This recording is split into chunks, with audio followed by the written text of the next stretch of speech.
ਸਤਿ ਸ਼੍ਰੀ ਅਕਾਲ। ਤੁਸੀਂ ਜੁੜੇ ਹੋਏ ਹੋ ਪੰਜਾਬੀ ਰੇਡੀਓ USA ਦੇ ਨਾਲ ਤੇ ਮੈਂ ਹਾਂ ਪ੍ਰਵੀਨ ਸ਼ਰਮਾ ਲੈ ਕੇ ਹਾਜ਼ਰ ਹਾਂ ਪ੍ਰੋਗਰਾਮ ਖਬਰ ਤੇ ਨਜ਼ਰ। ਖਬਰ ਤੇ ਨਜ਼ਰ ਪ੍ਰੋਗਰਾਮ ਦੇ ਵਿੱਚ ਕੀ ਅਹਿਮ ਤੇ ਕਈ ਖਾਸ ਖਬਰਾਂ ਨੂੰ ਲੈ ਕੇ ਚਰਚਾ ਕਰਨ ਦੇ ਲਈ ਜੁੜ ਚੁੱਕੇ ਨੇ ਪੰਜਾਬ ਤੋਂ ਸੀਨੀਅਰ ਪੱਤਰਕਾਰ, ਉੱਘੇ ਲੇਖਕ ਅਤੇ ਸਰਗਰਮ ਸਮਾਜਿਕ ਕਾਰਕੁਨ ਦੀਪਕ ਸ਼ਰਮਾ ਚਨਾਰਥਲ ਜੀ। ਸ਼ਰਮਾ ਸਤਿ ਸ਼੍ਰੀ ਅਕਾਲ, ਸਵਾਗਤ ਹੈ ਜੀ। ਸਤਿ ਸ਼੍ਰੀ ਅਕਾਲ ਪ੍ਰਵੀਨ ਜੀ, ਸਾਰੇ ਦਰਸ਼ਕਾਂ ਨੂੰ ਸਰੋਤਿਆਂ ਨੂੰ ਪਿਆਰ ਭਰੀ ਸਤਿ ਸ਼੍ਰੀ ਅਕਾਲ। ਸਤਿ ਸ਼੍ਰੀ ਅਕਾਲ ਜੀ। ਪ੍ਰੋਗਰਾਮ ਦੇ ਵਿੱਚ ਅੱਗੇ ਵਧਣ ਤੋਂ ਪਹਿਲਾਂ ਧੰਨਵਾਦ ਕਰਦੇ ਚਲੀਏ ਸਪਾਂਸਰਸ ਦਾ, ਜਿਹੜੇ ਜ਼ਰੀਆ ਬਣਦੇ ਨੇ ਇਹਨਾਂ ਪ੍ਰੋਗਰਾਮਾਂ ਨੂੰ ਤੁਹਾਡੇ ਤੱਕ ਪਹੁੰਚਾਉਣ ਦੇ ਲਈ। ਖਾਲਸਾ ਇੰਸ਼ੋਰੈਂਸ ਏਜੰਸੀ ਵਾਲੇ, ਜਿਨ੍ਹਾਂ ਤੋਂ ਤੁਸੀਂ ਹਰ ਤਰੀਕੇ ਦੀ ਇੰਸ਼ੋਰੈਂਸ ਲੈ ਸਕਦੇ ਹੋ। ਇੰਸ਼ੋਰੈਂਸ ਬਾਰੇ ਪਤਾ ਕਰਨ ਦੇ ਲਈ ਇਹਨਾਂ ਦਾ ਨੰਬਰ ਹੈ 408-272-2500। ਇਹ 1992 ਤੋਂ ਲਗਾਤਾਰ ਇੰਸ਼ੋਰੈਂਸ ਬਿਜ਼ਨਸ ਦੇ ਵਿੱਚ ਸ਼ਾਨਦਾਰ ਸੇਵਾਵਾਂ ਦੇ ਰਹੇ ਨੇ ਤੇ ਅਮਰੀਕਾ ਭਰ ਦੇ ਵਿੱਚ ਇੰਸ਼ੋਰੈਂਸ ਕਰਦੇ ਨੇ। ਓਬਾਮਾ ਕੇਅਰ, ਮੈਡੀਕੇਅਰ ਜਾਂ ਫਿਰ ਕਵਰਡ ਕੈਲੀਫੋਰਨੀਆ ਬਾਬਤ ਪਾਲਿਸੀ ਕਰਵਾਉਣ ਦੇ ਲਈ, ਸਲਾਹ ਲੈਣ ਦੇ ਲਈ ਅੱਜ ਹੀ ਕਾਲ ਕਰੋ 408-272-2500 ਤੇ। ਟਰਕੀ ਇਮੀਗ੍ਰੇਸ਼ਨ ਲਾ ਫਰਮ ਵਾਲੇ ਜੇ ਟਰਕੀਆਂ ਟੋਰੀ ਟਰਕੀਆਂ ਦੇ ਨਾਲ ਤੁਸੀਂ US ਇਮੀਗ੍ਰੇਸ਼ਨ ਬਾਬਤ ਕੋਈ ਵੀ ਸਲਾਹ ਕਰਨੀ ਹੈ, ਕੋਈ ਵੀ ਸਵਾਲ ਪੁੱਛਣਾ ਤੇ ਇਹਨਾਂ ਦਾ ਨੰਬਰ ਹੈ 415-909-0503। ਮਨਦੀਪ ਸਿੰਘ ਸੈਨ ਹੋਜ਼ੇ, ਓਮਕਾਰ ਸਿੰਘ ਫਰੈਜ਼ਨੋ, ਗੁਰਨਾਮ ਸਿੰਘ ਐਂਟੀਲੋਪ, ਮਨਦੀਪ ਢਿੱਲੋਂ ਯੂਨੀਵਰਸਿਟੀ ਤੇ ਲਾਲੀ ਸਿੰਘ ਗਰੇਵਾਲ ਫਰੀਮੌਂਟ ਤੋਂ। ਇਹਨਾਂ ਸਾਰੇ ਹੀ ਸਪਾਂਸਰਸ ਦਾ ਬਹੁਤ ਬਹੁਤ ਧੰਨਵਾਦ। ਤੇ ਜੇਕਰ ਤੁਸੀਂ ਵੀ ਪੰਜਾਬੀ USA ਦੇ ਇਹਨਾਂ ਪ੍ਰੋਗਰਾਮਾਂ ਨੂੰ ਸਪਾਂਸਰ ਕਰਨਾ ਚਾਹੁੰਦੇ ਹੋ ਤਾਂ ਸਟੂਡੀਓ ਦਾ ਨੰਬਰ ਹੈ 408-272-5200। ਅੱਜ ਦਾ ਇਹ ਖਬਰ ਤੇ ਨਜ਼ਰ ਪ੍ਰੋਗਰਾਮ ਸਾਲ 2026 ਦੀ 31 ਜੁਲਾਈ ਦਾ ਪ੍ਰੋਗਰਾਮ ਹੈ ਤੇ ਦਿਨ ਅੱਜ ਸ਼ੁੱਕਰਵਾਰ ਹੈ। ਖਬਰਾਂ ਦੀ ਸ਼ੁਰੂਆਤ ਕਰੀਏ ਸ਼ਰਮਾ ਜੀ ਕਰਤਾਰਪੁਰ ਸਾਹਿਬ ਲਾਂਘੇ ਤੋਂ, ਕਿਉਂਕਿ ਖਾਸੀ ਚਰਚਾ ਇਸ ਲਾਂਘੇ ਦੇ ਬਾਬਤ ਇੱਕ ਜਿਹੜੀ ਖਬਰ ਆਈ ਹੈ ਔਰ ਚਰਚਾ ਹੋਣੀ ਵੀ ਚਾਹੀਦੀ ਹੈ। ਜਦੋਂ ਆਪਾਂ ਭਾਜਪਾਈਆਂ ਨਾਲ ਗੱਲ ਕਰਦੇ ਹਾਂ ਤੇ ਉਹ ਕਹਿੰਦੇ ਅਸੀਂ ਬਹੁਤ ਸਿੱਖ ਹਮਾਇਤੀ ਹਾਂ, ਮੋਦੀ ਸਾਹਿਬ ਨੇ ਤਾਂ ਕਰਤਾਰਪੁਰ ਸਾਹਿਬ ਦਾ ਲਾਂਘਾ ਵੀ ਖੋਲ੍ਹਿਆ ਸਿੱਖਾਂ ਵਾਸਤੇ। ਹੁਣ ਖਬਰ ਇਹ ਆ ਰਹੀ ਹੈ ਕਿ ਭਾਜਪਾ ਸਰਕਾਰ, ਕੇਂਦਰ ਸਰਕਾਰ ਕਰਤਾਰਪੁਰ ਸਾਹਿਬ ਦਾ ਲਾਂਘਾ ਖੋਲ੍ਹਣ ਤੋਂ ਇਨਕਾਰੀ ਹੋ ਚੁੱਕੀ ਹੈ ਜੀ। ਪ੍ਰਵੀਨ ਜੀ, ਤੁਹਾਡੀ ਗੱਲ ਬਿਲਕੁਲ ਦਰੁਸਤ ਹੈ ਜੀ। ਭਾਰਤੀ ਜਨਤਾ ਪਾਰਟੀ ਇਸ ਮੌਕੇ ਪੰਜਾਬ ਤੇ ਅੱਖ ਰੱਖ ਕੇ ਬੈਠੀ ਹੈ ਜੀ ਬਿਲਕੁਲ। ਉਹਦੀ ਨਜ਼ਰ ਪੰਜਾਬ ਤੇ, ਉਹ ਸੋਚਦੀ ਹੈ 2027 ਵਾਲਾ ਤਾਜ ਕਿਸੇ ਤਰੀਕੇ ਸਾਡੇ ਸਿਰ ਤੇ ਟਿਕ ਜਾਵੇ ਜਾਂ ਅਸੀਂ ਕਿਸੇ ਦੇ ਟਿਕਾ ਦਈਏ। ਪੰਜਾਬ ਦੇ ਵਿੱਚ ਜਿਸ ਤਰ੍ਹਾਂ ਦੀ ਜੱਦੋਜਹਿਦ ਹੈ ਉਹਨਾਂ ਦੀ, ਉਹਦੇ ਵਿੱਚੋਂ ਮੈਨੂੰ ਦੱਸ ਦਿਓ ਕਿ ਉਹ ਕਿਸ ਪਾਸਿਓਂ ਇਹ ਦਿਖਾਉਣ ਦੇ ਵਿੱਚ ਕਾਮਯਾਬ ਹੋ ਰਹੇ ਨੇ ਕਿ ਅਸੀਂ ਪੰਜਾਬ ਹਿਤੈਸ਼ੀ ਹਾਂ। ਪੰਜਾਬ ਦੇ ਧਰਾਤਲ ਦੇ ਮੁੱਦਿਆਂ ਦੇ ਉੱਤੇ ਉਹਨਾਂ ਨੇ ਕਦੇ ਪੈਰਵੀ ਕੀਤੀ ਹੋਵੇ, ਕਦੇ ਉਹਨਾਂ ਨੇ ਲੋਕ ਮਸਲਿਆਂ ਦੀ ਬਾਤ ਪਾਈ ਹੋਵੇ, ਕਦੇ ਉਹਨਾਂ ਨੇ ਪੰਜਾਬ ਦੇ ਉਹ ਧੁੱਖ ਦੇ ਪਹਿਲੂ ਜਿਨ੍ਹਾਂ ਦੀ ਲੰਮੇ ਸਮੇਂ ਤੋਂ ਹੁਣ ਫੇਰ ਇੱਕ ਵਾਰ ਜਸਵੰਤ ਸਿੰਘ ਖਾਲੜਾ ਦੀ ਫਿਲਮ ਦੇ ਹਵਾਲੇ ਨਾਲ ਚਰਚਾ ਤੁਰੀ ਆ, ਕਦੇ ਉਹ ਤੇ ਸਪਸ਼ਟ ਹੋ ਕੇ ਨਿੱਤਰ ਕੇ ਆਏ ਹੋਣ, ਆਪਣੇ ਪਿਛਲੇ ਗੁਨਾਹਾਂ ਨੂੰ ਕਬੂਲ ਕਰਕੇ ਆਏ ਹੋਣ। ਜੀ। ਜਾਂ ਫਿਰ ਜਿਹੜੇ ਇਹ ਦਿਖਾਉਣ ਦੀ ਕੋਸ਼ਿਸ਼ ਕਰਦੇ ਨੇ ਕਿ ਹਾਂ ਅਸੀਂ ਸਭ ਤੋਂ ਵੱਧ ਸਿੱਖ ਹਿਤੈਸ਼ੀ ਅਸੀਂ ਹਾਂ ਜੀ, ਫਿਰ ਉਹ ਦੱਸ ਦਿਓ ਕਿ ਹੁਣ ਅੱਜ ਪਿੱਠ ਕਰਕੇ ਕਿਉਂ ਖੜੇ ਨੇ। ਕਰਤਾਰਪੁਰ ਸਾਹਿਬ ਦੀ ਗੱਲ ਦੇ ਹਵਾਲੇ ਨਾਲ ਜੇ ਸਮਝਣਾ ਹੋਵੇ ਤਾਂ ਜਦੋਂ ਨਵਜੋਤ ਸਿੰਘ ਸਿੱਧੂ ਆ ਕੇ ਖਬਰ ਦਿੰਦੇ ਨੇ ਜਾਂ ਉੱਧਰ ਉੱਥੋਂ ਦੇ ਫੌਜ ਮੁਖੀ ਨੂੰ ਜੱਫੀ ਪਾ ਲੈਂਦੇ ਨੇ ਤੇ ਉਦੋਂ ਕਹਿੰਦੇ ਨੇ ਜੱਫੀ ਪਾਉਣ ਦਾ ਕਾਰਨ ਇਹ ਸੀ ਉਹਨੇ ਮੈਨੂੰ ਇਹ ਖਬਰ ਸੁਣਾਈ, ਤਦ ਭਾਜਪਾ ਹੀ ਅਕਾਲੀ ਲੀਡਰ ਵੀ ਇਹੀ ਗੱਲ ਕਰ ਰਹੀ ਸੀ, ਦੱਸੋ ਜੀ ਸਿੱਧੂ ਖੋਲਾ ਦੂਗਾ, ਸਿੱਧੂ ਦੱਸੂਗਾ, ਸਿੱਧੂ ਨੂੰ ਕੀ ਪਤਾ, ਇਹਦਾ ਖੁੱਲ੍ਹ ਨਹੀਂ ਸਕਦਾ। ਅਸਲ 'ਚ ਉਸ ਸਮੇਂ ਤੱਕ ਇਹਨਾਂ ਮੰਤਰੀਆਂ ਸੰਤਰੀਆਂ ਨੂੰ ਪਤਾ ਨਹੀਂ ਸੀਗਾ।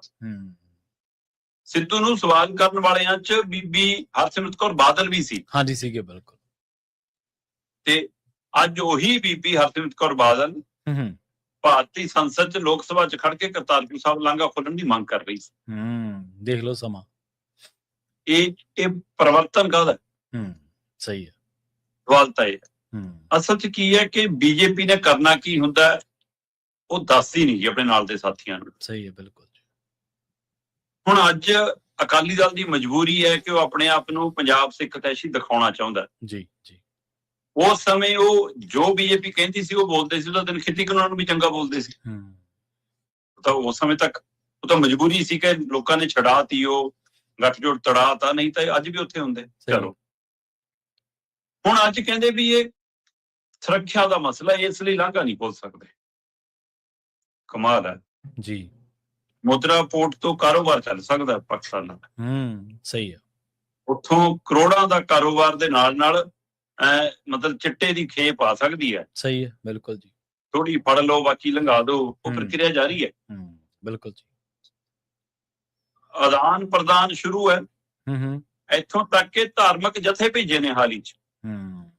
ਆਪਾਂ ਦੂਜੇ ਦੇ ਹਵਾਲੇ ਨਾਲ ਗੱਲੇ ਨਹੀਂ ਕਰਦੇ, ਆਪਾਂ ਵਪਾਰ ਦੇ ਕਿਸੇ ਹੋਰ ਕਾਰੋਬਾਰ ਦੇ ਹਵਾਲੇ ਨਾਲ ਗੱਲੇ ਨਹੀਂ ਕਰਦੇ ਜੀ। ਜੇ ਸਿੱਖ ਜਥੇ, ਧਾਰਮਿਕ ਜਥੇ ਪ੍ਰੋਪਰ ਵੀਜ਼ੇ ਰਾਹੀਂ ਪਾਕਿਸਤਾਨ ਦੇ ਅੰਦਰ ਸਥਿਤ ਗੁਰੂ ਘਰਾਂ 'ਚ ਜਾ ਸਕਦੇ ਨੇ ਤੇ ਫਿਰ ਇਹ ਕੋਰੀਡੋਰ ਹੈ ਤਾਂ ਫਿਰ ਇਹਦੇ ਨਾਲ ਕਿਹੜਾ ਖਤਰਾ ਖੜਾ ਜੀ? ਬਿਲਕੁਲ। ਤੁਹਾਡਾ ਜੀ ਕਰੇ ਤੁਸੀਂ ਕੇਕ ਕਟਾਉਣ ਚਲੇ ਜਾਓ ਉੱਥੋਂ ਦੇ ਪ੍ਰਧਾਨ ਮੰਤਰੀ ਦਾ, ਜਨਮ ਦਿਨ ਮਨਾਉਣ ਚਲੇ ਜਾਓ, ਤੇ ਲੋਕ ਲਾਂਘੇ ਥਾਣੀ ਤੇ ਸੰਗਤ ਨੂੰ ਤੁਸੀਂ ਕਹਿੰਦੇ ਤੁਹਾਡੇ ਲਈ ਅਸੀਂ ਇਹ ਲਾਂਘਾ ਵੀ ਨਹੀਂ ਖੋਲ ਸਕਦੇ। ਇਹਨਾਂ ਦੀ ਮਨਸ਼ਾ ਤਾਂ ਉਸੇ ਦਿਨ ਸਮਝ ਲੈਣੀ ਚਾਹੀਦੀ ਸੀ ਜਦੋਂ ਲਾਂਘਾ ਖੁੱਲਣ ਦੀ ਗੱਲ ਚੱਲੀ। ਤੇ ਇਹ ਇਹਨਾਂ ਦੀਆਂ ਰਿਪੋਰਟਾਂ ਕੀ ਕਹਿੰਦੀਆਂ ਸੀ ਜੀ, ਇਹ ਤਾਂ ਜੀ ਉੱਥੋਂ ਟ੍ਰੇਨਡ ਹੋ ਕੇ ਆਉਣਗੇ, ਇਹਨਾਂ ਨੂੰ ਤਾਂ ਟ੍ਰੇਨਿੰਗ ਦਿੱਤੀ ਜਾਊਗੀ ਉੱਥੋਂ। ਮਤਲਬ ਉਸ ਰੂਟ ਤੋਂ ਜਾਣਾ ਹੈ ਤੇ ਉਸੇ ਰੂਟ ਤੋਂ ਸੂਰਜ ਢਲੇ ਚੜਨ ਤੋਂ ਬਾਅਦ ਜਾਣਾ, ਸੂਰਜ ਢਲਣ ਤੋਂ ਪਹਿਲਾਂ ਮੁੜ ਆਉਣਾ, ਤੇ ਤਾਂ ਵੀ ਇਹਨਾਂ ਦੀਆਂ ਮਨਸ਼ਾਵਾਂ ਇਹ ਸੀ। ਤੇ ਜਿਹੜੇ ਪਰਿਵਾਰ ਜਾਂਦੇ ਸੀ, ਮੈਨੂੰ ਅੱਜ ਵੀ ਚੇਤੇ ਆ 550 ਸਾਲਾਂ ਦੇ ਦਰਮਿਆਨ ਸ਼੍ਰੀ ਗੁਰੂ ਨਾਨਕ ਦੇਵ ਜੀ ਦੇ ਅਸੀਂ ਮਤਲਬ ਕਿ ਡੇਰਾ ਬਾਬਾ ਨਾਨਕ ਦੀ ਉਸ ਕਰਤਾਰਪੁਰ ਸਾਹਿਬ ਦੇ ਲਾਂਘੇ ਦੀ ਹੱਦ ਤੇ ਸੀਗੇ। ਜਦੋਂ 550 ਸਾਲਾਂ ਮਨਾਇਆ ਗਿਆ, ਉੱਥੇ ਰਾਸ਼ਟਰੀ ਕਵੀ ਦਰਬਾਰ ਸੀਗਾ, ਮੈਨੂੰ ਉੱਥੇ ਜਾਣ ਦਾ ਮੌਕਾ ਮਿਲਿਆ ਜੀ। ਉੱਥੇ ਜਿਹੜਾ ਪਹਿਲੂ ਆਇਆ ਪ੍ਰਵੀਨ ਜੀ, ਹੈਰਾਨ ਕਰਨ ਵਾਲਾ ਸੀ। ਘਟਨਾ ਸਾਡੇ ਸਾਹਮਣੇ ਆਈ, ਮੁੰਬਈ ਦਾ ਇੱਕ ਹਿੰਦੂ ਪਰਿਵਾਰ ਜੀ, ਉਹ ਪਰਿਵਾਰ ਆਪਣੀ ਕਹਾਣੀ ਦੱਸਦਿਆਂ ਰੋ ਪਿਆ। ਸੁਖਜਿੰਦਰ ਰੰਧਾਵਾ ਉਹਦੀ ਪਿੱਠ ਤੇ ਖੜੇ ਸੀ, ਉਹ ਕਹਿੰਦੇ ਕਿ ਕੋਈ ਨਾ ਅਸੀਂ ਨਾਲ, ਅਸੀਂ ਘਬਰਾਓ ਨਾ। ਉਸ ਸਮੇਂ ਸਰਕਾਰ ਸੀ ਚਲੋ ਇਹਨਾਂ ਦੀ। ਸੁਖਜਿੰਦਰ ਕਹਿੰਦੇ ਉਹ ਪਰਿਵਾਰ ਫੁੱਟ ਕੇ ਰੋਇਆ। ਉਹ ਕਹਿੰਦਾ ਜੀ ਕਿ ਅਸੀਂ ਅਪਲਾਈ ਕਰਤਾ ਕਿ ਅਸੀਂ ਕਰਤਾਰਪੁਰ ਸਾਹਿਬ ਦਰਸ਼ਨ ਕਰਨ ਜਾਣਾ ਜੀ। ਮੁੰਬਈ ਦਾ ਉਹ ਪਰਿਵਾਰ, ਠੀਕ ਹੈ, ਹਿੰਦੂ ਪਰਿਵਾਰ, ਹਾਂਜੀ, ਉਹਨਾਂ ਨੇ ਅਪਲਾਈ ਕਰਤਾ। ਕਹਿੰਦੇ ਕਿ 15 ਦਿਨ ਸਾਨੂੰ ਕਿਸੇ ਨੇ ਪੱਲਾ ਨਹੀਂ ਫੜਾਇਆ। ਅਸੀਂ ਉੱਪਰ ਪਹੁੰਚ ਕੀਤੀ ਜੀ ਕਿ ਜੀ ਸਾਨੂੰ ਮਨਜ਼ੂਰੀ ਦਿਓ ਜੀ, ਤੇ ਜੀ ਆਹ ਇਨਕੁਆਇਰੀ ਉਹ ਇਨਕੁਆਇਰੀ ਬਹਾਨਾ ਕਰਦੇ ਕਹਿੰਦੇ ਜੀ ਮਹੀਨਾ ਲਗਾਤਾ। ਠੀਕ ਹੈ। ਤੇ ਜਦੋਂ ਅਸੀਂ ਵੀ ਨਾ ਹਟੇ ਤੇ ਉਹ ਵੀ ਨਾ ਮਨਜ਼ੂਰੀ ਦੇਣ ਨੂੰ ਤਿਆਰ ਹੋਏ, ਤਾਂ ਆਖਰ ਕਹਿੰਦੇ ਜੀ ਪੁਲਿਸ ਸਾਡੇ ਘਰੇ ਆ ਗਈ ਦੜ ਕਰਦੀ। ਤੇ ਸਾਨੂੰ ਅੰਦਰ ਕਮਰੇ 'ਚ ਬਿਠਾ ਕੇ ਸਾਰੇ ਟੱਬਰ ਨੂੰ ਪੁੱਛਦੀ ਹੈ, ਦੱਸੋ ਤੁਸੀਂ ਜਾਣਾ ਕੀ ਕਰਨਾ ਜੀ, ਤੁਸੀਂ ਤਾਂ ਹਿੰਦੂ ਹੋ, ਤੁਸੀਂ ਕਿਉਂ ਚੱਲੇ? ਇਹ ਮਨਸ਼ਾ ਉਹਨਾਂ ਦੀ। ਪਹਿਲਾਂ ਤਾਂ ਉਹ ਜਾਣ ਦੇ ਕਾਰਨਾਂ ਤੇ ਸ਼ੰਕੇ ਸ਼ੋਭੇ ਕਰਦੇ ਨੇ, ਫਿਰ ਉਹ ਧਰਮ ਦੇ ਐਨਕਾਂ 'ਚ ਹੀ ਦੇਖਦੇ ਨੇ। ਜੀ। ਸੋ ਨਾਨਕ ਨਾਮ ਲੈਵਾ ਸੰਗਤ ਨੂੰ ਇਹ ਸਮਝ ਲੈਣਾ ਚਾਹੀਦਾ ਹੈ ਕਿ ਇਹ ਕਿਹੋ ਜਿਹੇ ਨੇ। ਬਿਲਕੁਲ। ਤੇ ਉਹ ਕਹਿੰਦੇ ਜੀ ਅਸੀਂ ਹੁਣ ਜਾ ਆਏ ਆ, ਹੁਣ ਜਾਣ ਤੋਂ ਬਾਅਦ ਪਤਾ ਨਹੀਂ ਸਾਡੇ ਨਾਲ ਉੱਥੇ ਕੀ ਕਰਨਗੇ ਜੇ। ਉਹਨਾਂ ਨੇ ਹਿੰਮਤ ਰੱਖੀ, ਉਹ ਕਹਿੰਦੇ ਅਸੀਂ ਜਾਣੋਂ ਤਾਂ ਨਹੀਂ ਹਟਦੇ। ਸਹੀ ਹੈ।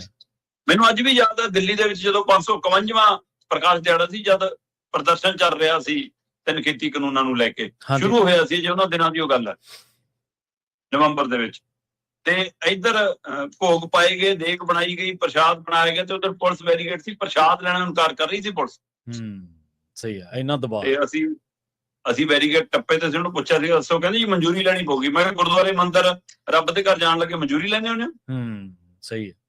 ਤੇ ਚਲੋ ਉਹ ਤਾਂ ਮੀਡੀਆ ਦੇ ਲਾਈਵ ਚੱਲ ਰਹੇ ਸੀ, ਉਹਨਾਂ ਨੇ ਉਸ ਮਜਬੂਰੀ 'ਚ ਪ੍ਰਸ਼ਾਦ ਲਿਆ, ਉਹਦਾ ਮਨੋਂ ਨਹੀਂ ਸੀ, ਉਹ ਮਨੋਂ ਨਹੀਂ ਸੀ। ਬਿਲਕੁਲ ਸਹੀ। ਸੋ ਇਸ ਲਈ ਇੱਥੋਂ ਤੱਕ ਜਦੋਂ ਤੁਹਾਡੇ ਅੰਦਰ ਭਰਿਆ ਹੋਵੇ ਤੇ ਤੁਸੀਂ ਦਿਖਾਉਣਾ ਚਾਹੁੰਦੇ, ਮੈਂ ਕਹਿੰਦਾ ਤੁਸੀਂ ਵੋਟ ਦੀ ਰਾਜਨੀਤੀ ਉਹ ਕਰਦੇ ਹੋ, ਵੋਟ ਦੀ ਰਾਜਨੀਤੀ ਦੇ ਹਵਾਲੇ ਨਾਲ ਇਹ ਕੰਮ ਕਰ ਦਿੰਦੇ ਕਿ ਚਲੋ ਜੀ ਖੋਲ ਦਿੰਨੇ ਆ ਚੋਣਾਂ ਦੇ ਬਹਾਨੇ। ਜਦੋਂ ਜੀ ਕਰੇ ਪਿੱਚ ਪੱਟ ਦੋ ਕਿ ਅਸੀਂ ਕਰੈਕਟਰ ਨਹੀਂ ਹੋਣ ਦੇਾਂਗੇ, ਜਦੋਂ ਜੀ ਕਰੇ ਕਿ ਹੁਣ ਪੈਸੇ ਦਾ ਖੇਲ ਆ, ਆਪਣੇ ਬੰਦੇ ਨੇ ਤਾਂ ਦੇਸ਼ੋਂ ਵਿਦੇਸ਼ੋਂ ਜਾ ਕੇ ਕਿਤੇ ਮੈਚ ਕਰਾ ਦੋ ਆਪਸ ਦੇ ਵਿੱਚ, ਫਿਰ ਉਹ ਠੀਕ ਹੈ। ਸੋ ਇਸ ਲਈ ਇਹਨਾਂ ਦੀ ਮਨਸ਼ਾ ਸਾਫ਼ ਹੈ ਜੀ, ਤੇ ਇਹਦੇ ਵਿੱਚੋਂ ਸਾਫ਼ ਹੈ ਕਿ ਪੰਜਾਬ ਪ੍ਰਤੀ, ਪੰਜਾਬੀ ਪ੍ਰਤੀ ਇਹਨਾਂ ਦੀ ਭਾਵਨਾਵਾਂ ਕਹੀ ਜੀਆਂ ਨੇ, ਉਹਦਾ ਝਲਕਾਰਾ ਮਿਲਦਾ। ਮੈਨੂੰ ਲੱਗਦਾ ਕਿ ਜੰਤਰ ਮੰਤਰ ਦੇ ਪ੍ਰਦਰਸ਼ਨ ਨੇ ਪੰਜਾਬ ਦੇ ਵਿੱਚ ਕਾਫੀ ਕੁਝ ਸਪਸ਼ਟ ਕੀਤਾ ਹੈ, ਜਦੋਂ ਕਿ ਪੰਜਾਬ ਸਿੱਧੇ ਰੂਪ 'ਚ ਉਸ ਪ੍ਰਦਰਸ਼ਨ 'ਚ ਸ਼ਾਮਲ ਨਹੀਂ ਸੀ। ਜੀ ਜੀ, ਸਹੀ ਹੈ। ਸਿੱਧੇ ਰੂਪ ਦੇ ਵਿੱਚ ਪੰਜਾਬੀ ਸਿੱਖ ਭਾਈਚਾਰਾ ਉਵੇਂ ਸ਼ਾਮਲ ਨਹੀਂ ਸੀ, ਪਰ ਰੱਬ ਨੇ ਬਾਹ ਫੜਨੀ ਹੁੰਦੀ ਹੈ, ਜਾ ਕੇ ਆਪ ਲੋਕਾਂ ਨੇ ਗੁਰੂ ਘਰ ਦਾ ਬੂਹਾ ਉੱਥੇ ਦਿੱਲੀ 'ਚ ਖੜਕਾਤਾ, ਉਹਦੇ ਨਾਲ ਚਰਚਾ ਆ ਗਈ। ਪਰ ਤਦ ਵੀ ਪੰਜਾਬ ਦੇ ਵਿੱਚ ਇਸ ਗੱਲ ਦਾ ਅਸਰ ਗਿਆ ਆਮ ਲੋਕਾਂ ਦੇ ਵਿੱਚ ਕਿ ਨੌਜਵਾਨ ਬੱਚਿਆਂ ਨਾਲ ਕਿਹੋ ਜਿਹਾ ਕਰਦੇ ਨੇ, ਜਦੋਂ ਕਿ ਉਸ ਭੀੜ 'ਚ ਆਉਣ ਵਾਲੇ ਜ਼ਿਆਦਾਤਰ ਬੱਚੇ ਬੀਜੇਪੀ ਦੇ ਪਰਿਵਾਰਾਂ ਦੇ ਬੱਚੇ ਸੀ। ਸਹੀ ਹੈ, ਮੈਜੋਰਟੀ 'ਚ ਉਹ ਪੰਜਾਬ 'ਚ ਅਸਰ ਗਿਆ, ਤੇ ਹੋ ਸਕਦਾ ਲੀਡਰਾਂ ਤੱਕ ਤੇ ਵੀ ਅਸਰ ਜਾਵੇ ਇਹਦਾ। ਤੇ ਸ਼ਾਇਦ ਉਹ ਜਿਹੜੀ ਦੌੜ ਲੱਗੀ ਹੈ ਨਾ ਬੀਜੇਪੀ ਕੰਨੀ ਨੂੰ ਚੁੰਬਕ ਨਾਲ ਖਿੱਚਣ ਵਾਲੀ, ਸ਼ਾਇਦ ਉਹਦੇ ਉੱਤੇ ਵੀ ਅਸਰ ਤੁਹਾਨੂੰ ਦੇਖਣ ਨੂੰ ਮਿਲੇ। ਹਾਂਜੀ ਬਿਲਕੁਲ। ਹੁਣ ਦੇਖੋ, ਜਿਹੜੇ ਗੁਰੂ ਸਾਹਿਬ ਦੇ ਵਿੱਚ ਆਸਥਾ ਤਾਂ ਬਹੁਤ ਸਾਰੇ ਲੋਕਾਂ ਦੀ ਹੈ, ਉਹਨਾਂ 'ਚ ਹਿੰਦੂ ਵੀ ਨੇ, ਉਹਨਾਂ 'ਚ ਮੁਸਲਿਮ ਵੀ ਹੋਣਗੇ, ਹੋਰ ਭਾਈਚਾਰਿਆਂ ਦੇ ਵਿੱਚ ਵੀ ਨੇ। ਤੇ ਇਹ ਅਸਲ ਦੇ ਵਿੱਚ ਨਸਲੀ ਪ੍ਰੋਫਾਈਲਿੰਗ ਹੈ ਸ਼ਰਮਾ ਜੀ, ਕਿ ਤੁਸੀਂ ਹਿੰਦੂ ਹੋ ਤੇ ਤੁਹਾਡਾ ਕੀ ਮਤਲਬ ਬਣਦਾ, ਜਾਂ ਚਲੋ ਚੰਗੀ ਗੱਲ ਹੈ ਕਿ ਪਰਿਵਾਰ ਅੜੇ ਰਹਿੰਦੇ ਆ, ਪਰ ਇਹ ਪ੍ਰੋਫਾਈਲਿੰਗ ਤਾਂ ਕਰਦੀਆਂ ਨੇ ਨਾ ਸਰਕਾਰਾਂ ਇਸ ਤਰੀਕੇ ਦੇ ਨਾਲ, ਸੋਚਦੀਆਂ ਤਾਂ ਹੈ ਨਾ ਇਸ ਕੋਣ ਦੇ ਉੱਤੋਂ। ਤੇ ਵਾਕਈ ਉਹ ਪ੍ਰਸ਼ਾਦ ਵਾਲੀ ਗੱਲ ਆ ਵੀ ਉਹ ਜੇ ਕੈਮਰੇ ਨਾ ਚੱਲਦੇ ਹੁੰਦੇ ਤਾਂ ਸ਼ਾਇਦ ਉਹਨਾਂ ਨੇ ਨਾ ਵੀ ਕਰਦੇ, ਠੋਕ ਕੇ ਵੀ ਨਾ ਕਰ ਦਿੰਦੇ ਵੀ ਸਾਨੂੰ ਕਿਹੜਾ ਕੋਈ ਦੇਖਦਾ ਜੀ। ਅਗਲੀ ਗੱਲ ਕਰੀਏ ਸ਼ਰਮਾ ਜੀ ਆਪਾਂ ਭਾਰਤੀ ਹਾਕੀ ਦੀ, ਕਹਿੰਦੇ ਇਹ ਭਗਵੇਂ ਰੰਗ ਦੇ ਵਿੱਚ ਰੰਗ ਦਿੱਤੀ ਹੈ ਜੀ ਭਾਰਤੀ ਹਾਕੀ ਵੀ। ਪ੍ਰਵੀਨ ਜੀ, ਇਹ ਨਾ ਤਰੀਕਾਕਾਰ ਹੈ ਕਿ ਸਾਰੇ ਪਾਸੇ ਆਪਣਾ ਹੀ ਰੰਗ ਦਿਖੇ। ਰੰਗ ਕੋਈ ਮਾੜੇ ਨਹੀਂ, ਰੰਗਾਂ ਦੀ ਰਾਜਨੀਤੀ ਮਾੜੀ ਹੁੰਦੀ ਹੈ। ਸਹੀ ਹੈ, ਰੰਗਾਂ ਦੀ ਰਾਜਨੀਤੀ ਮਾੜੀ। ਭਗਵਾ ਰੰਗ ਤਿਆਗ ਦਾ ਪ੍ਰਤੀਕ ਹੈ ਜੀ। ਭਗਵਾ ਰੰਗ ਸੰਤ ਬਿਰਤੀ ਦਾ ਪ੍ਰਤੀਕ ਹੈ। ਸਹਿਣਸ਼ੀਲਤਾ ਦਾ। ਭਗਵਾ ਰੰਗ ਸਹਿਣਸ਼ੀਲਤਾ ਦਾ ਪ੍ਰਤੀਕ ਹੈ। ਸਹੀ ਸਹੀ, ਬਿਲਕੁਲ। ਸੰਤਾਂ, ਮਹਾਂਪੁਰਸ਼ਾਂ, ਰਿਸ਼ੀਆਂ, ਮੁਨੀਆਂ, ਉਹਨਾਂ ਦਾ ਇੱਕ ਪਹਿਚਾਣ ਦਾ ਪ੍ਰਤੀਕ ਹੈ। ਇਹਨਾਂ ਨੇ ਰਾਮ ਜੀ ਦੇ ਨਾਂ ਤੇ ਇੱਕ ਰੇਲ ਗੱਡੀ ਚਲਾਈ। ਇਹ ਮੇਰਾ ਖਿਆਲ 2021 ਦੀ ਗੱਲ ਹੈ, ਰਮਾਇਣ ਐਕਸਪ੍ਰੈਸ ਦੇ ਨਾਂ ਦੇ ਉੱਤੇ ਜੀ। ਉਸ ਰੇਲ ਗੱਡੀ ਦੇ ਵਿੱਚ ਜਿੰਨੇ ਵੀ ਮੁਲਾਜ਼ਮ, ਮਤਲਬ ਸਫਾਈ ਕਰਮੀ, ਅਟੈਂਡੈਂਟ ਹੈ, ਕੁਲੀ, ਜਾਂ ਫਿਰ ਉਹ ਦੂਸਰੇ ਮਤਲਬ ਸੇਵਕ ਜਿਨ੍ਹਾਂ ਨੇ ਖਾਣ ਪੀਣ ਦਾ ਸਮਾਨ ਤੁਹਾਨੂੰ ਉਪਲਬਧ ਕਰਾਉਣਾ ਹੈ, ਚੱਕ ਕੇ ਲੈ ਕੇ ਜਾਣਾ, ਦੇ ਕੇ ਜਾਣਾ ਹੈ, ਚੈਕਿੰਗ ਸਟਾਫ, ਉਹਨਾਂ ਸਾਰਿਆਂ ਦੀ ਵਰਦੀ ਕਰਤੀ ਭਗਵਾ ਕੁੜਤਾ, ਭਗਵਾ ਪਰਨਾ ਤੇ ਭਗਵਾ ਧੋਤੀ। ਠੀਕ ਹੈ। ਉਜੈਨ ਦੇ ਜਿਹੜੇ ਸੰਤ ਸਮਾਜ ਹੈ ਜੀ, ਉਹਨਾਂ ਨੇ ਇਸ ਵਰਦੀ ਦਾ ਵਿਰੋਧ ਕੀਤਾ। ਠੀਕ ਹੈ। ਉਹ ਕਹਿੰਦੇ ਵੀ ਤੁਸੀਂ ਮਜ਼ਾਕ ਉਡਾ ਰਹੇ ਹੋ ਸੰਤਾਂ ਮਹਾਂਪੁਰਸ਼ਾਂ ਦਾ, ਕੀ ਗੰਦ ਪਾਇਆ ਹੈ। ਉਹਨਾਂ ਦੇ ਡਰ ਭੈ ਤੋਂ ਵਰਦੀ ਬਦਲ ਕੇ ਮੁੜ ਕੇ ਕਮੀਜ਼, ਪੈਂਟ, ਟਾਈ, ਕੋਟ ਉੱਥੇ ਗਈ ਫਿਰ। ਜੀ, ਮਤਲਬ ਇਹ ਸੱਤ ਤੱਕ ਜਾਂਦੇ ਨੇ ਰੰਗ ਦੀ ਵਰਤੋਂ। ਇਹਦੇ ਵਿੱਚ ਕੋਈ ਦੋ ਰਾਏ ਨਹੀਂ। ਰੰਗਾਂ ਦੇ ਉੱਤੇ ਪਹਿਲਾਂ ਵੀ ਰਾਜਨੀਤੀ ਹੁੰਦੀ ਹੈ। ਬਿਲਕੁਲ। ਅਕਾਲੀ ਦਲ ਦਾ ਮਤਲਬ ਇਹ ਬਣਾ ਲਿਆ ਸੀ ਕਿ ਨੀਲੇ ਰੰਗ ਦਾ ਤਾਂ ਇਹੀ ਪੱਗ ਬੰਨ ਸਕਦਾ, ਜਿਹਨੇ ਨੀਲੀ ਪੱਗ ਬੰਨ ਲਈ ਸਮਝ ਲਓ ਅਕਾਲੀ। ਸਹੀ। ਉਹ ਚ ਵੀ ਇਹ ਟੌੜੇ ਵਾਲਾ ਨੀਲਾ ਹੈ ਕਿ ਬਾਦਲ ਵਾਲਾ ਨੀਲਾ, ਇਹ ਵੀ ਚੱਲਦਾ ਰਿਹਾ। ਸਹੀ ਹੈ, ਬਿਲਕੁਲ ਚੱਲਦਾ ਰਿਹਾ। ਫੇਰ ਚਿੱਟੀ ਪੱਗ ਦਾ ਮਤਲਬ ਬਣਾ ਲਿਆ ਕਿ ਕਾਂਗਰਸੀ ਹੋਣੇ ਤਾਂ ਵੀ ਲਾਲ ਦਾ ਵੀ ਮਤਲਬ। ਇਸੇ ਤਰ੍ਹਾਂ ਇਹਨਾਂ ਨੇ ਭਗਵੇ ਨੂੰ ਆਪਣਾ ਟ੍ਰੇਡਮਾਰਕ ਬਣਾਇਆ ਤੇ ਉਹਨੂੰ ਇਸ ਤਰੀਕੇ ਨਾਲ ਲਿਆਂਦਾ ਕਿ ਆਪਾਂ ਇਹਨੂੰ ਹਰ ਰੰਗ ਚ ਰੰਗਣਾ। ਤੁਸੀਂ ਇਹ ਦੇਖੋ ਕਿ ਜਿਹੜੇ ਨਾਗਪੁਰ ਦੇ ਵਿੱਚ ਆਪਣੇ ਦਫ਼ਤਰ ਤੇ ਲੰਮੇ ਸਮੇਂ ਤੱਕ ਤਿਰੰਗਾ ਲਾਉਣ ਤੋਂ ਭੱਜਦੇ ਰਹੇ, ਸਹੀ ਹੈ, ਅੱਜ ਉਹ ਸਭ ਤੋਂ ਵੱਡੇ ਕਹਿੰਦੇ ਅਸੀਂ ਉਹ ਤਿਰੰਗੇ ਦੇ ਰਕਸ਼ਕ ਹਾਂ। ਤਿਰੰਗੇ 'ਚ ਵੀ ਜਿਹੜਾ ਉਹ ਕੇਸਰੀ ਰੰਗ ਹੈ ਉਹ ਸਾਡੇ ਵਾਲਾ ਭਗਵਾ ਰੰਗ ਹੈ। ਸਹੀ ਹੈ। ਅੱਜ ਉਹਨੂੰ ਇਹ ਬਣਾ ਕੇ ਪੇਸ਼ ਕਰਦੇ ਨੇ, ਇੱਥੋਂ ਤੱਕ ਆ ਗਏ। ਸਹੀ ਹੈ। ਇਹਨਾਂ ਦਾ ਜ਼ੋਰ ਚੱਲੇ, ਮੈਨੂੰ ਲੱਗਦਾ ਇਹਨਾਂ ਨੇ ਵਿਗਿਆਨੀ ਲਾਏ ਤਾਂ ਹੋਣੇ ਪ੍ਰਵੀਨ ਜੀ। ਮਤਲਬ ਕਈ ਵਿਗਿਆਨੀਆਂ ਨੂੰ ਇਸ ਕੰਮ ਤੇ ਲਾਣੋ ਕਿ ਖੋਜ ਕਰੋ ਕਿ ਫਸਲ ਦਾ ਰੰਗ, ਬਨਸਪਤੀ ਦਾ ਰੰਗ ਹਰੇ ਤੋਂ ਭਗਵਾ ਹੋ ਸਕਦਾ। ਲੱਗੇ ਹੋਣਗੇ ਉਸ ਕੰਮ 'ਚ। ਸਹੀ ਹੈ। ਕਿ ਉਹ ਸਾਰਾ ਅਸੀਂ ਬਦਲ ਕੇ ਦੇਖ ਲਈ। ਇਹਨਾਂ ਨੇ ਲੱਗੇ ਦਿਨਾਂ ਦੇ ਵਿੱਚ ਦੂਰਦਰਸ਼ਨ ਦੇ ਲੋਗੋ ਤੱਕ ਨੂੰ ਬਦਲਿਆ। ਠੀਕ ਹੈ। ਇਹ ਗੱਲ ਮੇਰਾ ਖਿਆਲ 2024 ਦੀ ਆ ਕਿ ਉਸ ਦੇ ਲੋਗੋ ਨੂੰ ਵੀ ਇਹਨਾਂ ਨੇ ਭਗਵੇ ਰੰਗ 'ਚ ਕੀਤਾ। ਦੱਸੋ ਜੀ ਉਹਦੇ ਨਾਲ ਕੀ ਤਬਦੀਲੀ ਆ ਗਈ, ਮੈਨੂੰ ਇਹ ਤਾਂ ਦੱਸ ਦਿਓ। ਪ੍ਰੋਗਰਾਮ ਪਹਿਲਾਂ ਵੀ ਤੁਸੀਂ ਜਿਹੜੀ ਸਰਕਾਰ ਹੁੰਦੀ ਆ ਆਪਣੇ ਹਿਸਾਬ ਨਾਲ ਚਲੋ ਹੁੰਦੀ ਆ ਉੱਥੇ। ਚਲੋ ਵੰਦੇ ਭਾਰਤ ਟ੍ਰੇਨ ਨੂੰ ਉਹਨਾਂ ਨੇ ਖੂਬ ਪ੍ਰਚਾਰਿਆ ਜੀ। ਉਹਦੇ ਇੰਜਨ ਨੂੰ ਵੀ ਉਚੇਚੇ ਤੌਰ ਤੇ ਰੰਗ ਕੀਤਾ। ਇਹ ਆਪਾਂ ਪੰਜਾਬ 'ਚ ਵੀ ਰਾਜਨੀਤੀ ਦੇਖੀ ਆ। ਹੁਣ ਆਮ ਆਦਮੀ ਪਾਰਟੀ ਦੇ ਟਾਈਮ ਬੱਸਾਂ ਤੋਂ ਲੈ ਕੇ ਸਕੂਲਾਂ ਤੱਕ ਨੂੰ ਆਪਣੇ ਵਾਲੇ ਰੰਗ ਜੇ ਰੰਗ ਲੋ ਜੀ, ਉਹੋ ਜਿਹਾ ਲੱਗੇ ਜੀ ਆਮ ਆਦਮੀ ਪਾਰਟੀ ਦੇ ਰੰਗ ਨੇ। ਕਹਿੰਦੇ ਭਗਤ ਸਿੰਘ ਦਾ ਰੰਗ ਪਤਾ ਨਹੀਂ, ਮਤਲਬ ਉਹਦਾ ਰੰਗ ਬਣਾਤਾ ਇੱਕ। ਜੀ ਜੀ, ਸਹੀ ਹੈ। ਇਸ ਲਈ ਇਹ ਸਾਰੇ ਵਰਤਾਰੇ ਦੇ ਵਿੱਚ ਹੁਣ ਇਹ ਕਹਿੰਦੇ ਵੀ ਹਾਕੀ ਸੰਘ ਹੈ ਜਿਹੜਾ, ਉਹ ਕਹਿੰਦਾ ਜੀ ਇਹ ਤਾਂ ਅਸੀਂ ਸਾਰੇ ਕੋਚ, ਖਿਡਾਰੀ ਉਹਨਾਂ ਦੀ ਸਹਿਮਤੀ ਨਾਲ ਬਦਲਿਆ, ਤਕਨੀਕੀ ਤੌਰ ਕਰਕੇ ਸਾਨੂੰ ਬਦਲਣਾ ਪਿਆ। ਠੀਕ ਹੈ। ਰਵਿੰਦਰ ਜੀ, ਜਿਹੜਾ ਨੀਲਾ ਰੰਗ ਹੈ ਉਹ ਭਾਰਤ ਦੀ ਪਹਿਚਾਣ ਬਣ ਚੁੱਕਿਆ ਸੀ। ਇਹ ਤਿਰੰਗੇ ਦੇ ਵਿੱਚੋਂ ਅਸ਼ੋਕ ਚੱਕਰ ਚੋਂ ਲੈ ਰੰਗ ਦੇ ਆਧਾਰ ਤੇ ਬਣਿਆ ਸੀ। ਜੀ ਜੀ, ਸਹੀ ਹੈ। ਤੇ ਅਸਮਾਨੀ ਰੰਗ ਜਾਂ ਗੂੜਾ ਨੀਲਾ, ਫਿੱਕਾ ਨੀਲਾ, ਉਹ ਸਮੇਂ ਸਪਾਂਸਰਾਂ ਦੇ ਹਿਸਾਬ ਨਾਲ ਮਾੜਾ ਮੋਟਾ ਉਹ 'ਚ ਅਦਲਾ ਬਦਲਾ ਆਉਂਦਾ ਰਿਹਾ। ਕਦੇ ਸਮੇਂ ਚਿੱਟੀ ਵਰਦੀ ਪਾ ਕੇ ਵੀ ਖਿਡਾਰੀ ਖੇਡਦੇ ਸੀ, ਪਰ ਨੀਲਾ ਰੰਗ ਇਹ ਪਹਿਚਾਣ ਬਣ ਗਿਆ ਸੀ ਭਾਰਤੀ ਹਾਕੀ ਦਾ ਜਾਂ ਭਾਰਤੀਆਂ ਖੇਡਾਂ ਦਾ ਵੀ।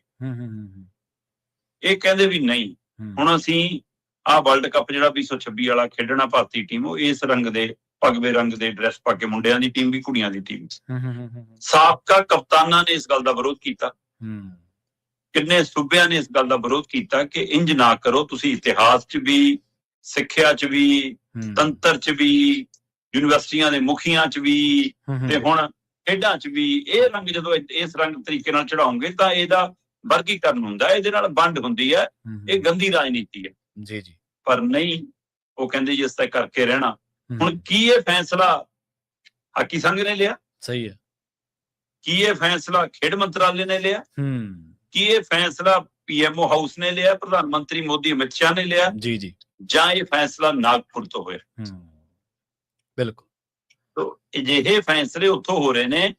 ਕੁਝ ਲੋਕ ਸੋਸ਼ਲ ਮੀਡੀਆ ਤੇ ਕਮੈਂਟ ਕਰ ਰਹੇ ਸੀ, ਕਹਿੰਦੇ ਜੀ ਹੁਣ ਹਾਕੀ ਟੀਮ ਖੇਡਣ ਲੱਗੀ, ਵਧੀਆ ਮੁੜ ਕੇ ਜਿੱਤਣ ਲੱਗੀ, ਇਸ ਲਈ ਹੁਣ ਉਹਨੂੰ ਆਪਣੇ ਕੋਟੇ 'ਚ ਦਿਖਾਉਣਾ, ਤਾਂ ਭਗਵਾ ਰੰਗ ਕੀਤਾ। ਭਾਰਤ ਨਾਲੋਂ ਇਹਨਾਂ ਨੂੰ ਮਤਲਬ ਬੀਜੇਪੀ ਦਾ ਰੰਗ ਜ਼ਿਆਦਾ ਪਿਆਰਾ ਲੱਗਦਾ। ਫਿਰ ਕੁਝ ਤਰ੍ਹਾਂ ਕਮੈਂਟ ਕਰ ਰਹੀਆਂ ਸੀ, ਕਹਿੰਦੇ ਜੀ ਇਹ ਇਸ ਲਈ ਹੈ ਕਿ ਉਹਦੇ ਵਿੱਚ ਮੁੰਡੇ ਜ਼ਿਆਦਾ ਪੰਜਾਬੀਆਂ ਦੇ ਜਾਂ ਸਿੱਖਾਂ ਦੇ ਖੇਡਦੇ ਜੀ, ਉਹਨਾਂ ਦਾ ਭਗਵਾਕਰਨ ਕਰਨਾ, ਕਹਿੰਦੇ ਤਾਂ ਇਹ ਹੈ।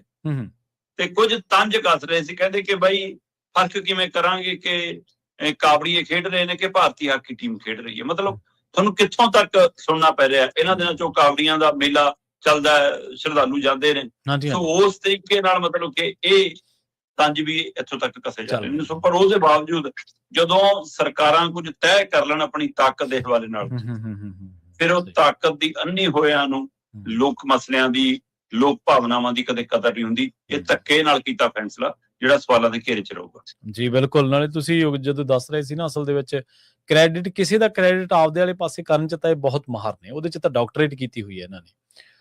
ਅਗਲੀ ਗੱਲ ਕਰੀਏ ਪੰਜਾਬ ਦੀ ਪੋਲਿਟਿਕਸ ਦੀ। ਕਹਿੰਦੇ ਪੰਜਾਬ ਦੇ ਪੋਲਿਟਿਕਸ ਦੇ ਵਿੱਚ ਇਸ ਗੱਲ ਦੀ ਬੜੀ ਚਰਚਾ ਵੀ ਆਪ ਦੇ 45 ਐਮਐਲਏ ਪਾਰਟੀ ਛੱਡ ਰਹੇ ਨੇ ਜੀ। ਪ੍ਰਵੀਨ ਜੀ, ਪਹਿਲੀ ਗੱਲ ਤਾਂ ਇਸ ਦੇ ਉੱਤੇ ਹੁਣ ਤੁਹਾਨੂੰ ਬੋਲਣ ਲੱਗੇ ਵੀ ਕੋਈ ਝਟਕਾ ਨਹੀਂ, ਮੈਨੂੰ ਗੱਲ ਕਰਨ ਲੱਗੇ ਕੋਈ ਝਟਕਾ ਨਹੀਂ, ਸਾਡੇ ਚਿਹਰੇ ਮੋਹਰਿਆਂ ਦੇ ਉੱਤੇ ਕੋਈ ਹੈਰਾਨੀ ਨਹੀਂ, ਸੁਣਨ ਵਾਲਿਆਂ ਨੂੰ ਇਹਦੇ ਵਿੱਚ ਕੋਈ ਖਬਰ ਨਹੀਂ ਜੀ, ਕਿਉਂਕਿ ਹੁਣ ਇਹ ਗੱਲ ਸੁਣਦਿਆਂ ਲੱਗਦਾ ਕਿ ਹੋ ਸਕਦਾ। ਅੱਜ ਤੋਂ ਦਹਾਕਿਆਂ ਪਹਿਲਾਂ ਤੁਸੀਂ ਕਿਸੇ ਇੱਕ ਲੀਡਰ ਦੀ ਦਲ ਬਦਲੀ ਦੀ ਗੱਲ ਕਰੋ, ਅਗਲਾ ਹੈਰਾਨ ਪਰੇਸ਼ਾਨ ਹੋ ਜਾਂਦਾ ਸੀ ਕਿ ਐ ਕਿਵੇਂ ਹੋ ਜੂ, ਪਹੁੰਚ ਕਰਦਾ ਸੀ ਬਕਾਇਦਾ, ਤੁਹਾਡੇ ਯਕੀਨ ਨਹੀਂ ਹੁੰਦਾ ਸੀ, ਕਿਉਂਕਿ ਸਿਧਾਂਤ ਸੀ, ਵਿਚਾਰਧਾਰਾ ਸੀ। ਤੁਹਾਡੀ ਗਲਤ ਵਿਚਾਰਧਾਰਾ, ਠੀਕ ਵਿਚਾਰਧਾਰਾ ਇਹ ਸਮਾਜ ਨੇ ਦੇਖਣਾ। ਪਰ ਜੇ ਤੁਸੀਂ ਕਿਸੇ ਤਰ੍ਹਾਂ ਨਾਲ ਖੜੇ ਹੋ, ਫਿਰ ਕਰਨ ਵਰਗੀ ਜਾਰੀ ਹੋਵੇ। ਦੁਰਯੋਧਨ ਗਲਤ ਵੀ ਸੀ ਤਾਂ ਕਰਨ ਨਾਲ ਰਿਹਾ। ਸਹੀ ਹੈ। ਗੱਲ ਤਾਂ ਇਹ ਹੈ ਨਾ। ਸੋ ਤੁਸੀਂ ਜੇ ਇੱਕ ਪਾਰਟੀ ਦੀ ਵਿਚਾਰਧਾਰਾ ਚੋਂ ਜੰਮੇ ਹੋ, ਹੁਣ ਆਰਐਸਐਸ ਹੈ, ਉਹਦੀ ਵਿਚਾਰਧਾਰਾ ਤਾਂ ਹੈ ਨਾ, ਕੋਈ ਸਹਿਮਤ ਹੋਵੇ ਨਾ ਹੋਵੇ। ਸਹੀ ਹੈ, ਬਿਲਕੁਲ। ਪਰ ਅੱਜ ਜਿਹੜਾ ਮਰਜੀ ਕੱਢਿਆ, ਵੱਢਿਆ, ਛੱਡਿਆ ਲੀਡਰ ਜਿਹੜਾ ਮਰਜੀ ਆ ਜਾਓ, ਫਿਰ ਉਹ ਤੁਹਾਡੇ ਚ ਆ ਤਾਂ ਜਾਊਗਾ ਸੱਤਾ ਦੇ ਲਾਲਚ ਨੂੰ, ਪਰ ਉਹ ਤੁਹਾਡੀ ਵਿਚਾਰਧਾਰਾ ਵਾਲਾ ਨਹੀਂ ਹੋਣ ਵਾਲਾ। ਫਿਰ ਜਿੱਦਣ ਜਾਊਗਾ ਉਦੋਂ ਹਾਰੇ ਜਾਊਗਾ, ਫਿਰ ਤੁਹਾਡੇ ਚੋਂ ਬਾਹਰ ਨਿਕਲਣ। ਹੁਣ ਉਹ ਦੌਰ ਆਉਣ ਵਾਲਾ ਇੱਧਰੋਂ। ਸਹੀ ਹੈ, ਸਹੀ, ਬਿਲਕੁਲ। ਜਿੰਨੇ ਤਰ੍ਹਾਂ ਦਾ ਸਟਾਫ ਇਕੱਠਾ ਕਰ ਲਿਆ। ਹੁਣ ਜੇ ਆਪਾਂ ਇਹ ਗੱਲ ਕਰੀਏ ਤਾਂ ਦਲ ਬਦਲੀ ਦੀ ਪ੍ਰਕਿਰਿਆ ਦੇ ਵਿੱਚ ਜੇ ਹੁਣ ਕੋਈ ਵੀ ਫਰਕ ਨਹੀਂ ਰਿਹਾ, ਕੋਈ ਆ ਜਾਓ, ਕੋਈ ਚੱਲ ਜਾਓ, ਤੇ ਤੁਸੀਂ ਇੱਥੋਂ ਦਾ ਲਾ ਲਓ ਕਿ ਚੋਣਾਂ ਹੁੰਦੀਆਂ ਨੇ ਇੱਕ ਸੂਬੇ ਦੀਆਂ, ਪੱਛਮੀ ਬੰਗਾਲ ਦੀਆਂ, ਤੇ ਲਓ ਜੀ ਕਹਿੰਦੇ 20-22 MP ਇਕੱਠੇ ਛੱਡ ਕੇ ਇੱਧਰ ਆ ਗਏ ਜੀ। ਸਹੀ ਹੈ। ਮਤਲਬ ਇਹ ਠੋਕਦਾ ਆਪਾਂ ਫਿਰ ਜੇ ਉਹ ਹੋ ਸਕਦਾ ਤਾਂ 40-45 ਇੱਥੇ ਕੀ ਹੈ। ਸਾਡੇ ਰਾਜ ਸਭਾ ਵੀ ਤਾਂ ਗਏ ਹੋਏ ਨੇ, 6 ਪੰਜਾਬ ਵਾਲੇ, 1 ਦਿੱਲੀ ਵਾਲੇ, 7 ਚਲੇ ਗਏ। ਪੰਜਾਬ ਦੇ 7 ਰਾਜ ਸਭਾ ਮੈਂਬਰ ਨੇ, 7 ਚੋਂ 6 ਛੱਡ ਕੇ ਚਲੇ ਗਏ, 1 ਰਹਿ ਗਏ, ਤੇ ਉਹ ਵੀ ਨਾਰਾਜ਼ਗੀ ਪ੍ਰਗਟਾਉਣ ਲੱਗੇ ਆਮ ਆਦਮੀ ਪਾਰਟੀ ਨਾਲ। ਸਹੀ ਹੈ। ਮਤਲਬ ਕਮਾਲ ਦਾ ਵਰਤਾਰਾ ਨਾ ਕਿ ਪੰਜਾਬ 'ਚ 94 MLA ਆਮ ਆਦਮੀ ਪਾਰਟੀ ਦੇ, ਰਾਜ ਸਭਾ ਮੈਂਬਰ ਹੁਣ ਸਿੱਧੇ ਰੂਪ 'ਚ ਇੱਕ ਵੀ ਨਹੀਂਗਾ। ਜਿਹੜਾ ਇੱਕ ਹੈਗਾ ਉਹ ਕਹਿੰਦਾ ਮੈਥੋਂ ਤੋਂ ਦੂਰ ਹੈ, ਤੇ 6 ਚਲੇ ਗਏ, ਤੇ 6 ਕਿਹਦੇ ਹੋ ਗਏ? ਜਿਨ੍ਹਾਂ ਦੇ ਪੰਜਾਬ 'ਚ 2 MLA ਨੇ। ਸਹੀ ਹੈ। ਇਹ ਸੰਵਿਧਾਨ ਨਾਲ, ਕਾਨੂੰਨ ਨਾਲ, ਇਹ ਚੁਣੇ ਨੁਮਾਇੰਦਿਆਂ ਦੇ ਹੱਕ ਹਕੂਕਾਂ ਨਾਲ ਮਜ਼ਾਕ ਨਹੀਂ ਗਾ ਜੀ। ਬਿਲਕੁਲ। ਤੇ ਫਿਰ ਜੇ ਉਹ ਸਾਰਾ ਕੁਝ ਚੱਲ ਸਕਦਾ, ਫਿਰ 40-45 ਦੀ ਕਿਹੜੀ ਗੱਲ ਹੈ? ਹਾਂ, ਇਹ ਗੱਲ ਪਹਿਲਾਂ ਵੀ ਚੱਲਦੀ ਰਹੀ ਹੈ। ਕਦੇ ਖੁਦ ਆਮ ਆਦਮੀ ਪਾਰਟੀ ਕਹਿੰਦੀ ਸੀ ਕਿ ਜੀ ਮਿਸ਼ਨ ਲੋਟਸ ਹੋ ਰਿਹਾ ਜੀ, ਸਾਨੂੰ ਖਰੀਦਿਆ ਜਾ ਰਿਹਾ ਜੀ। ਜਿਨ੍ਹਾਂ ਤੋਂ ਬੈਠ ਕੇ ਪ੍ਰੈਸ ਕਾਨਫਰੰਸ ਕਰਨੀ, ਉਹ ਤਾਂ ਵੀ ਚਲੇ ਗਏ। ਤੇ ਆਪ ਖੁਦ ਦੂਜੀਆਂ ਪਾਰਟੀਆਂ ਦੇ ਲੀਡਰ ਲਿਆ ਕੇ ਚੋਣਾਂ ਲੜਾਈਆਂ, ਚਾਹੇ ਜਿਮਨੀ ਚੋਣਾਂ ਹੋਣ, ਚਾਹੇ ਲੋਕ ਸਭਾ ਚੋਣਾਂ ਹੋਣ, ਸਾਰਾ ਕੁਝ ਕੀਤਾ। ਤੇ ਦੂਸਰੇ ਪਾਸੇ ਖੁਦ ਪ੍ਰਤਾਪ ਬਾਜਵਾ ਕਹਿੰਦੇ ਰਹੇ ਕਿ ਜੀ 40-42 ਆਮ ਆਦਮੀ ਪਾਰਟੀ ਦੇ MLA ਸਾਡੇ ਸੰਪਰਕ 'ਚ ਨੇ। ਠੀਕ ਹੈ। ਪਰ ਹੁਣ ਜਦੋਂ ਚੋਣਾਂ 'ਚ 4 ਮਹੀਨੇ 5 ਮਹੀਨੇ ਰਹਿੰਦੇ ਹੋਣ, ਤਦ ਇਹ ਸਵਾਲ ਆਵੇ ਕਿ ਜੀ ਆਮ ਆਦਮੀ ਪਾਰਟੀ ਦੇ 45 MLA ਛੱਡ ਰਹੇ ਨੇ। ਚਲੋ ਇਹ ਛੱਡਿਆ ਤਾਂ ਜਾ ਸਕਦਾ ਹੈ, ਇਹ ਉਮੀਦ ਕੀਤੀ ਜਾ ਸਕਦੀ ਹੈ ਕਿ ਛੱਡ ਸਕਦੇ ਨੇ, ਪਰ ਕਹਿ ਕੌਣ ਰਿਹਾ? ਮਤਲਬ ਜਿਹਦੇ ਘਰੇ ਆਪਣਾ ਕਲੇਸ਼ ਹੈ, ਆਪਣੀ ਵੰਡ ਵਟੀਨ ਦਾ ਖੰਡਾਰਾ ਪਿਆ ਹੋਇਆ, ਆਪਣੇ ਘਰ ਸੰਭਾਲ ਨਹੀਂ ਹੋ ਰਿਹਾ ਤੋਂ, ਤੇ ਤੁਸੀਂ ਗੱਲਾਂ ਦੂਏ ਦੇ ਘਰੇ ਲੱਗਣ ਦੀਆਂ ਕਰ ਰਹੇ ਹੋ। ਰਾਜਾ ਬੜੀ ਕਹਿ ਰਿਹਾ ਜੀ। ਠੀਕ ਹੈ ਭਾਈ, ਤੇਰੀ ਆਪਣੀ ਪ੍ਰਧਾਨਗੀ ਤੇ ਤਲਵਾਰ ਲਟਕ ਰਹੀ ਆ। ਸਹੀ ਹੈ। ਤੇਰੇ ਆਪਣੀ ਪਾਰਟੀ ਦੇ ਅੰਦਰ ਤੇਰੇ ਨਾਲ ਬੈਠਣ ਨੂੰ ਤੇਰੀ ਲੀਡਰਸ਼ਿਪ ਤਿਆਰ ਨਹੀਂ, ਤੇਰੇ ਨਾਲ ਸਟੇਜ ਸਾਂਝੀ ਕਰਨ ਨੂੰ ਤਿਆਰ ਨਹੀਂ, ਤੇ ਤੂੰ ਦੂਰਿਆਂ ਦੇ ਘਰਾਂ ਦੀ ਗੱਲ ਕਰਦਾ ਤੇ ਉਹ ਕਿਹੜੇ ਮੂੰਹ ਨਾਲ ਕਰੇ। ਸਹੀ ਹੈ, ਬਿਲਕੁਲ। ਤੇ ਗੱਲ ਵੀ ਇਹ ਕਰ ਰਿਹਾ ਕਿ ਜੀ 40-45 ਐਮਐਲਏ ਛੱਡ ਸਕਦੇ ਨੇ, ਮਤਲਬ ਇਹ ਨਹੀਂ ਕਹਿ ਰਹੇ ਕਿ ਸਾਡੇ ਨਾਲ ਆਉਣਗੇ। ਜਾਣੇ ਜਿਹਨੇ ਤਾਂ ਬੀਜੇਪੀ ਨਾਲ ਜਾਣੇ ਨੇ, ਫਿਰ ਤੈਂ ਕੀ ਲੈਣਾ। ਹਾਂ, ਇਸ ਗੱਲ ਦੀ ਚਰਚਾ ਖੂਬ ਹੈ ਜੀ ਕਿ ਉਹ ਛੱਡਣ ਵਾਲੇ ਹੋਣਗੇ ਕੌਣ। ਉਹ ਹੋਣਗੇ ਜਿਨ੍ਹਾਂ ਦੀ ਗੱਲ ਆਪਾਂ ਲੰਮੇ ਸਮੇਂ ਤੋਂ ਕਰਦੇ ਆਏ ਕਿ 40-42 ਦੀਆਂ ਟਿਕਟਾਂ ਕੱਟ ਹੋਣੀਆਂ ਇਸ ਵਾਰ ਜੀ। ਸਹੀ ਹੈ। ਜਦੋਂ ਅਗਲੇ ਨੂੰ ਪਤਾ ਮੈਨੂੰ ਟਿਕਟਾਂ ਨਹੀਂ ਮਿਲਣੀ, ਅਗਲਾ ਕਹਿੰਦਾ ਕਿਸੇ ਹੋਰ ਪਾਸੇ ਚੱਲ ਜੀ, ਸ਼ਾਇਦ ਉਧਰੋਂ ਮਿਲ ਜੂ। ਇੱਕ ਪਾਰਟੀ ਅੰਮ੍ਰਿਤਪਾਲ ਹੋਰਾਂ ਦੀ ਧਿਰ ਬਾਤ ਪੰਜਾਬ ਦੀ, ਉਹਨੇ ਵੀ ਉਮੀਦਵਾਰ ਪੂਰੇ ਕਰਨੇ 117 ਬੰਦੇ, ਉਹਨਾਂ ਨੂੰ ਵੀ ਚਾਹੀਦੇ ਨੇ। ਸਹੀ ਹੈ, ਚਾਹੀਦੇ ਪੁਨਰ ਸਰਜੀਤ ਵਾਲਿਆਂ ਨੂੰ ਵੀ ਨੇ। ਘਰ ਤਾਂ ਅਕਾਲੀ ਦਲ ਦਾ ਵੀ ਹੁਣ ਉਹੋ ਜਿਹਾ ਪੂਰਾ ਨੀਗਾ, ਕਈ ਉਹਨਾਂ ਚੋਂ ਗਏ ਹੋਏ ਵਾਪਸ ਆ ਜਾਣਗੇ ਕਿ ਚਲੋ ਇੱਕ ਵਾਰ ਐਮਐਲਏ ਬਣ ਕੇ ਆਏ, ਸ਼ਾਇਦ ਦੁਬਾਰਾ ਇੱਧਰੋਂ ਟਿਕਟ ਮਿਲ ਜਾਵੇ। ਜਿਹੜੇ ਪਹਿਲਾਂ ਤੀਜੀ ਚੌਥੀ ਕਤਾਰ 'ਚ ਖੜੇ ਸੀ, ਉਹ ਮੁਰਲੀ ਕਤਾਰ 'ਚ ਆ ਗਏ, ਹੁਣ ਅਗਲੇ ਉੱਧਰ ਐਮਐਲਏ ਬਣ ਕੇ ਉਹ ਇੱਧਰ ਆਉਣ ਨੂੰ ਤਿਆਰ ਨੇ। ਇੱਕ ਨਵੀਂ ਪਾਰਟੀ ਮਤਲਬ ਕਿ ਅਮਤੋਜ ਮਾਨ ਹੋਣੀ ਖੜੀ ਕਰਨ ਨੂੰ ਕਹਿੰਦੇ ਤਿਆਰ ਨੇ ਜੀ, ਉਹਨਾਂ ਨੇ ਪੈਦਾ ਕਰ ਲੈਣੇ। ਉੱਧਰ ਵੀ 117 ਬੰਦੇ ਚਾਹੀਦੇ ਹੋਣਗੇ। ਇਸ ਲਈ ਆਪਸ਼ਨਾਂ ਬਹੁਤ ਨੇ, ਪਰ ਜਿਹੜੇ ਫਿਰਦ ਰਾਜਨੀਤੀ ਨੂੰ ਸਮਝਣ ਵਾਲੇ ਲੋਕ ਨੇ ਉਹ ਕਹਿੰਦੇ ਇਹਨਾਂ ਚੋਂ 40-42 ਨੂੰ ਜੇ ਆਮ ਆਦਮੀ ਪਾਰਟੀ ਟਿਕਟ ਨਹੀਂ ਦੇਊਗੀ ਤਾਂ ਅੱਧਿਆਂ ਤੋਂ ਵੱਧ ਅਜਿਹੇ ਹੋਣਗੇ ਜਿਨ੍ਹਾਂ ਨੂੰ ਕੋਈ ਵੀ ਪਾਰਟੀ ਟਿਕਟ ਨਹੀਂ ਦੇਊਗੀ। ਕੋਈ ਵੀ ਪਾਰਟੀ ਟਿਕਟ ਨਹੀਂ ਦੇਊਗੀ। ਸਹੀ ਹੈ। ਇਹ ਨਵੇਂ ਜੰਮੀਆਂ ਪਾਰਟੀਆਂ ਭਾਵਾਂ ਕਿਸੇ ਨੂੰ ਨੇੜੇ ਲਾ ਲੈਣ, ਜਾਂ ਹੋ ਸਕਦਾ ਇਹਨਾਂ ਚੋਂ ਚੰਦ 5-7 ਬੰਦੇ ਅਜਿਹੇ ਹੋਣ ਜਿਨ੍ਹਾਂ ਨੂੰ ਬੀਜੇਪੀ ਕਾਂਗਰਸ ਨੇੜੇ ਲਾ ਜਾਵੇ। ਪਰ ਕਹਿੰਦੇ ਜੇ ਸਾਰੇ ਸੋਚ ਕੇ ਚਲੇ ਜਾਣ ਤਾਂ ਉੱਥੇ ਰੁੜ ਜਾਣਗੇ ਇਹ, ਉੱਥੇ ਮੰਡੀ 'ਚ ਨਹੀਂ ਲੱਭਣੇ ਇਹ ਕਿਤੇ। ਸਹੀ ਹੈ। ਸੋ ਇਸ ਲਈ ਇਹ ਦੇਖਣ ਵਾਲੀ ਗੱਲ ਹੈ ਕਿ ਮੁੱਲ ਵੱਟਣ ਜਾਂਦੇ ਨੇ ਜਾਂ ਇੱਧਰੋਂ ਕੁਰਸੀ ਖਿਸ ਕਰੀਏ ਤਾਂ ਉੱਧਰ ਜਾਂਦੇ ਨੇ। ਹੁਣ ਵਿਚਾਰਧਾਰਾ ਨਾਲ ਕੋਈ ਮਾਮਲਾ ਨਹੀਂਗਾ, ਮਾਮਲਾ ਸਿਰਫ ਉਹਦੇ ਨਾਲ ਟਿਕਟ ਨਾਲ ਜੁੜਿਆ। ਇਸ ਲਈ ਇਹ ਚਰਚਾ ਕਾਫੀ ਹੈ ਜੀ ਕਿ 40-45 ਛੱਡ ਸਕਦੇ ਨੇ, ਕਿਉਂਕਿ ਦਿੱਲੀ ਦੇ ਵਿੱਚ ਲੰਘੇ ਦਿਨੀ ਗੁਪਤ ਬੈਠਕ ਆਮ ਆਦਮੀ ਪਾਰਟੀ ਦੀ ਹੋਈ ਹੈ, ਉਹਦੇ ਵਿੱਚ ਨਿਸ਼ਾਨਦੇਹੀ ਹੋ ਗਈ ਆ ਤੇ ਨਿਸ਼ਾਨਦੇਹੀ ਦੇ ਪ੍ਰਗਟਾਵਾ ਖੁਦ ਮੁੱਖ ਮੰਤਰੀ ਭਗਵੰਤ ਮਾਨ ਕਰਦੇ ਰਹੇ ਨੇ। ਰੱਖੜੇ ਨੂੰ ਝੁੱਕ ਕੇ ਮਿਲਦੇ ਨੇ, ਉਹ ਤੋਂ ਇੱਕ ਬੰਦਾ ਛੱਡ ਕੇ ਗਾਂ ਜੋੜਾ ਮਾਜਰਾ ਖੜਾ, ਉਹ ਤੋਂ ਖੱਬੇ ਮੁੜ ਜਾਂਦੇ ਨੇ, ਉਹਦੇ ਨਾਲ ਹੱਥ ਵੀ ਨਹੀਂ ਮਿਲਾਉਂਦੇ, ਫਤਿਹ ਵੀ ਨਹੀਂ ਸਾਂਝੀ ਕਰਦੇ। ਮਤਲਬ ਸਟੇਜ ਤੇ ਸੁਨੇਹਾ ਦੇ ਰਹੇ ਕਿ ਜੋੜਾ ਮਾਜਰਾ ਨਹੀਂ, ਉਮੀਦਵਾਰ ਸਾਡਾ ਸਰਜੀਤ ਰੱਖੜਾ। ਸਹੀ ਹੈ, ਅਗਲਾ ਮੋਢਾ ਪਰੂਸਦਾ। ਇਸ ਲਈ ਇਹ ਤਰੀਕਾਕਾਰ ਜਿਹੜੇ ਅਪਣਾਏ ਜਾ ਰਹੇ ਨੇ ਉਸ ਹਿਸਾਬ ਨਾਲ ਫਿਰ ਇਹ ਉਹੀ ਨੇ ਜਿਹਨਾਂ ਟਿਕਟਾਂ ਕੱਟੀਆਂ ਜਾਣੀਆਂ। ਸਹੀ ਹੈ, ਬਿਲਕੁਲ ਜੀ। ਇਹ ਸ਼ਰਮਾ ਜੀ ਦੇਖੋ, ਆਪਾਂ ਇਹ ਤਾਂ ਨਹੀਂ ਕਹਿੰਦੇ ਵੀ ਅਸੀਂ ਬਾਹਲੇ ਸਿਆਣੇ ਆ ਤੇ, ਪਰ ਪੋਲੀਟੀਕਲ ਸਾਇੰਸ ਦੇ ਸਟੂਡੈਂਟ ਰਹੇ ਆ ਤੇ ਇੰਨੀਆਂ ਚੀਜ਼ਾਂ ਦਾ ਤਾਂ ਜ਼ਰੂਰ ਪਤਾ ਕਿ ਜਿਹੜੇ ਅਸਲ ਲੀਡਰ ਹੁੰਦੇ ਨੇ ਨਾ ਸ਼ਰਮਾ ਜੀ, ਬਹੁਤ ਸਾਰੀਆਂ ਚੀਜ਼ਾਂ ਮੈਂ ਤੁਹਾਡੇ ਜਿਹੜੀਆਂ ਟਿੱਪਣੀਆਂ ਨੇ ਉਹਨਾਂ ਤੋਂ ਸਿੱਖੀਆਂ ਨੇ। ਅਸਲ ਲੀਡਰ ਵਿਰੋਧ ਦੇ ਵਿੱਚੋਂ ਆਪਣੀ ਪੋਲਿਟਿਕਸ ਖੜੀ ਕਰਦੇ ਆ। ਉਹ ਪਹਿਲਾਂ ਜ਼ਮੀਨ ਤੇ ਸੰਘਰਸ਼ ਕਰਦੇ ਆ, ਲੋਕਾਂ ਦਾ ਸਾਥ ਦਿੰਦੇ ਆ, ਲੋਕਾਂ ਦੀਆਂ ਮੰਗਾਂ ਉਠਾਉਂਦੇ ਆ, ਫਿਰ ਆਪਣੀ ਪੋਲਿਟਿਕਸ ਖੜੀ ਕਰਦੇ ਆ। ਤੇ ਬਹੁਤ ਸਾਰੇ ਲੀਡਰ ਜਦੋਂ ਸੱਤਾਧਾਰੀ ਪਾਰਟੀ 'ਚ ਹੁੰਦੇ ਆ ਉਦੋਂ ਆਪਦੀ ਪੋਲਿਟਿਕਸ ਖੜੀ ਕਰ ਲੈਂਦੇ ਆ। ਉਹ ਅਫਸਰਾਂ ਤੋਂ ਕੰਮ ਕਰਾਉਂਦੇ ਆ, ਲੋਕਾਂ ਦੇ ਕੰਮ ਕਰਾ ਕੇ ਲੋਕਾਂ ਦੇ ਵਿੱਚ ਹਰਮਨ ਪਿਆਰੇ ਹੁੰਦੇ ਤੇ ਆਪਣੀ ਅਲੱਗ ਲੀਕ ਖਿੱਚ ਕੇ ਹਲਕੇ 'ਚ ਆਪਣਾ ਜਿਹੜਾ ਬੰਦੋਬਸਤ ਉਹ ਕਰ ਲੈਂਦੇ ਆ, ਆਧਾਰ ਬਣਾ ਲੈਂਦੇ ਆ। ਇਹਨਾਂ 'ਚੋਂ ਜਿਹਨਾਂ ਦੀ ਤੁਸੀਂ ਗੱਲ ਕੀਤੀ ਹੈ, ਇਹ ਦੋਨੇ ਕੈਟਾਗਰੀਆਂ 'ਚ ਹੀ ਨਹੀਂ ਆਉਂਦੇ। ਨਾ ਇਹਨਾਂ ਨੇ ਵਿਰੋਧ ਦੇ ਵਿੱਚੋਂ ਪੋਲਿਟਿਕਸ ਖੜੀ ਕੀਤੀ, ਇਹਨਾਂ ਨੇ ਉਦੋਂ ਸੰਘਰਸ਼ ਨਹੀਂ ਕੀਤਾ, ਉਦੋਂ ਮੌਕਾ ਲੱਗ ਗਿਆ, ਟਿਕਟਾਂ ਮਿਲ ਗਈਆਂ, 22 'ਚ ਬਣ ਗਏ। ਨਾ 22 ਦੇ ਵਿੱਚ ਐਮਐਲਏ ਬਣ ਕੇ ਆਪਦੀ ਪੋਲਿਟਿਕਸ ਖੜੀ ਕਰ ਸਕੇ। ਇਹਨਾਂ ਦੇ ਵਿੱਚ ਇਹ ਨਾ ਕਾਬਲੀਅਤ ਦੀ ਨਿਸ਼ਾਨੀ ਹੈ। ਮੈਂ ਪੰਜਾਬ ਦੇ ਵਿੱਚ ਮੈਂ ਦਰਜਨਾਂ ਇਹੋ ਜਿਹੇ ਨਾਮ ਗਿਣਾ ਸਕਦਾ ਸ਼ਰਮਾ ਜੀ, ਜਿਹੜੇ ਬੰਦੇ ਬਲਾਕ ਲੈਵਲ ਤੋਂ ਪੋਲਿਟਿਕਸ ਤੇ ਪਹੁੰਚੇ ਔਰ ਉੱਪਰਲੀਆਂ ਸ਼ਾਖਾਵਾਂ ਤੱਕ ਪਹੁੰਚੇ। ਉਹ ਬੰਦੇ ਉੱਪਰਲੀਆਂ ਥਾਵਾਂ ਤੱਕ ਪਹੁੰਚੇ। ਇਹਨਾਂ ਨੂੰ ਤਾਂ ਐਮਐਲਏ ਬਣਨ ਦਾ ਮੌਕਾ ਮਿਲ ਗਿਆ ਪਹਿਲੀ ਵਾਰੀ, ਲੋਕਾਂ ਤੋਂ ਤਾਂ ਕਈ ਵਾਰੀ ਸਰਪੰਚੀ ਵੀ ਨਹੀਂ ਜਿੱਤੀ ਗਈ ਪਹਿਲੀ ਵਾਰੀ, ਜਿਹੜੇ ਬਾਅਦ ਦੇ ਵਿੱਚ ਵਿਧਾਇਕ ਤੱਕ ਬਣ ਗਏ। ਜੀ ਬਿਲਕੁਲ। ਤੇ ਜਾਂਦੇ ਨਹੀਂ, ਇੱਕ ਖਬਰ ਤੇ ਹੋਰ ਤੇ ਚਰਚਾ ਕਰਦੇ ਆਪਾਂ। ਦੋ ਸਰਕਾਰਾਂ, ਪੰਥਕ ਸਰਕਾਰ ਤੇ ਪੰਜਾਬ ਦੀ ਸਰਕਾਰ। ਇਹ ਪੰਥਕ ਸਰਕਾਰ ਐਸਜੀਪੀਸੀ ਤੇ ਪੰਜਾਬ ਦੀ ਸਰਕਾਰ ਮਾਨ ਸਰਕਾਰ, ਇਹਨਾਂ ਦੇ ਵਿਚਾਲੇ ਹੁਣ ਸਹਿਮਤੀ ਬਣ ਗਈ ਹੈ ਜੀ। ਟਕਰਾਅ ਪਹਿਲਾਂ ਨਾਲੋਂ ਘਟਦਾ ਨਜ਼ਰ ਆਉਂਦਾ ਜੀ। ਦੇਖੋ, ਜਿਹੜੀ ਉਮੀਦ ਕੀਤੀ ਜਾ ਰਹੀ ਹੈ ਕਿ ਜਿਹੜਾ ਮਸਲਾ ਟਕਰਾਅ ਵਾਲਾ ਵੱਡਾ ਹੈ ਜੀ, ਉਹ ਹੈ ਜਾਗਤ ਜੋਤ ਸ੍ਰੀ ਗੁਰੂ ਗ੍ਰੰਥ ਸਾਹਿਬ ਸਤਿਕਾਰ ਸੋਧ ਐਕਟ ਵਾਲਾ ਮਾਮਲਾ।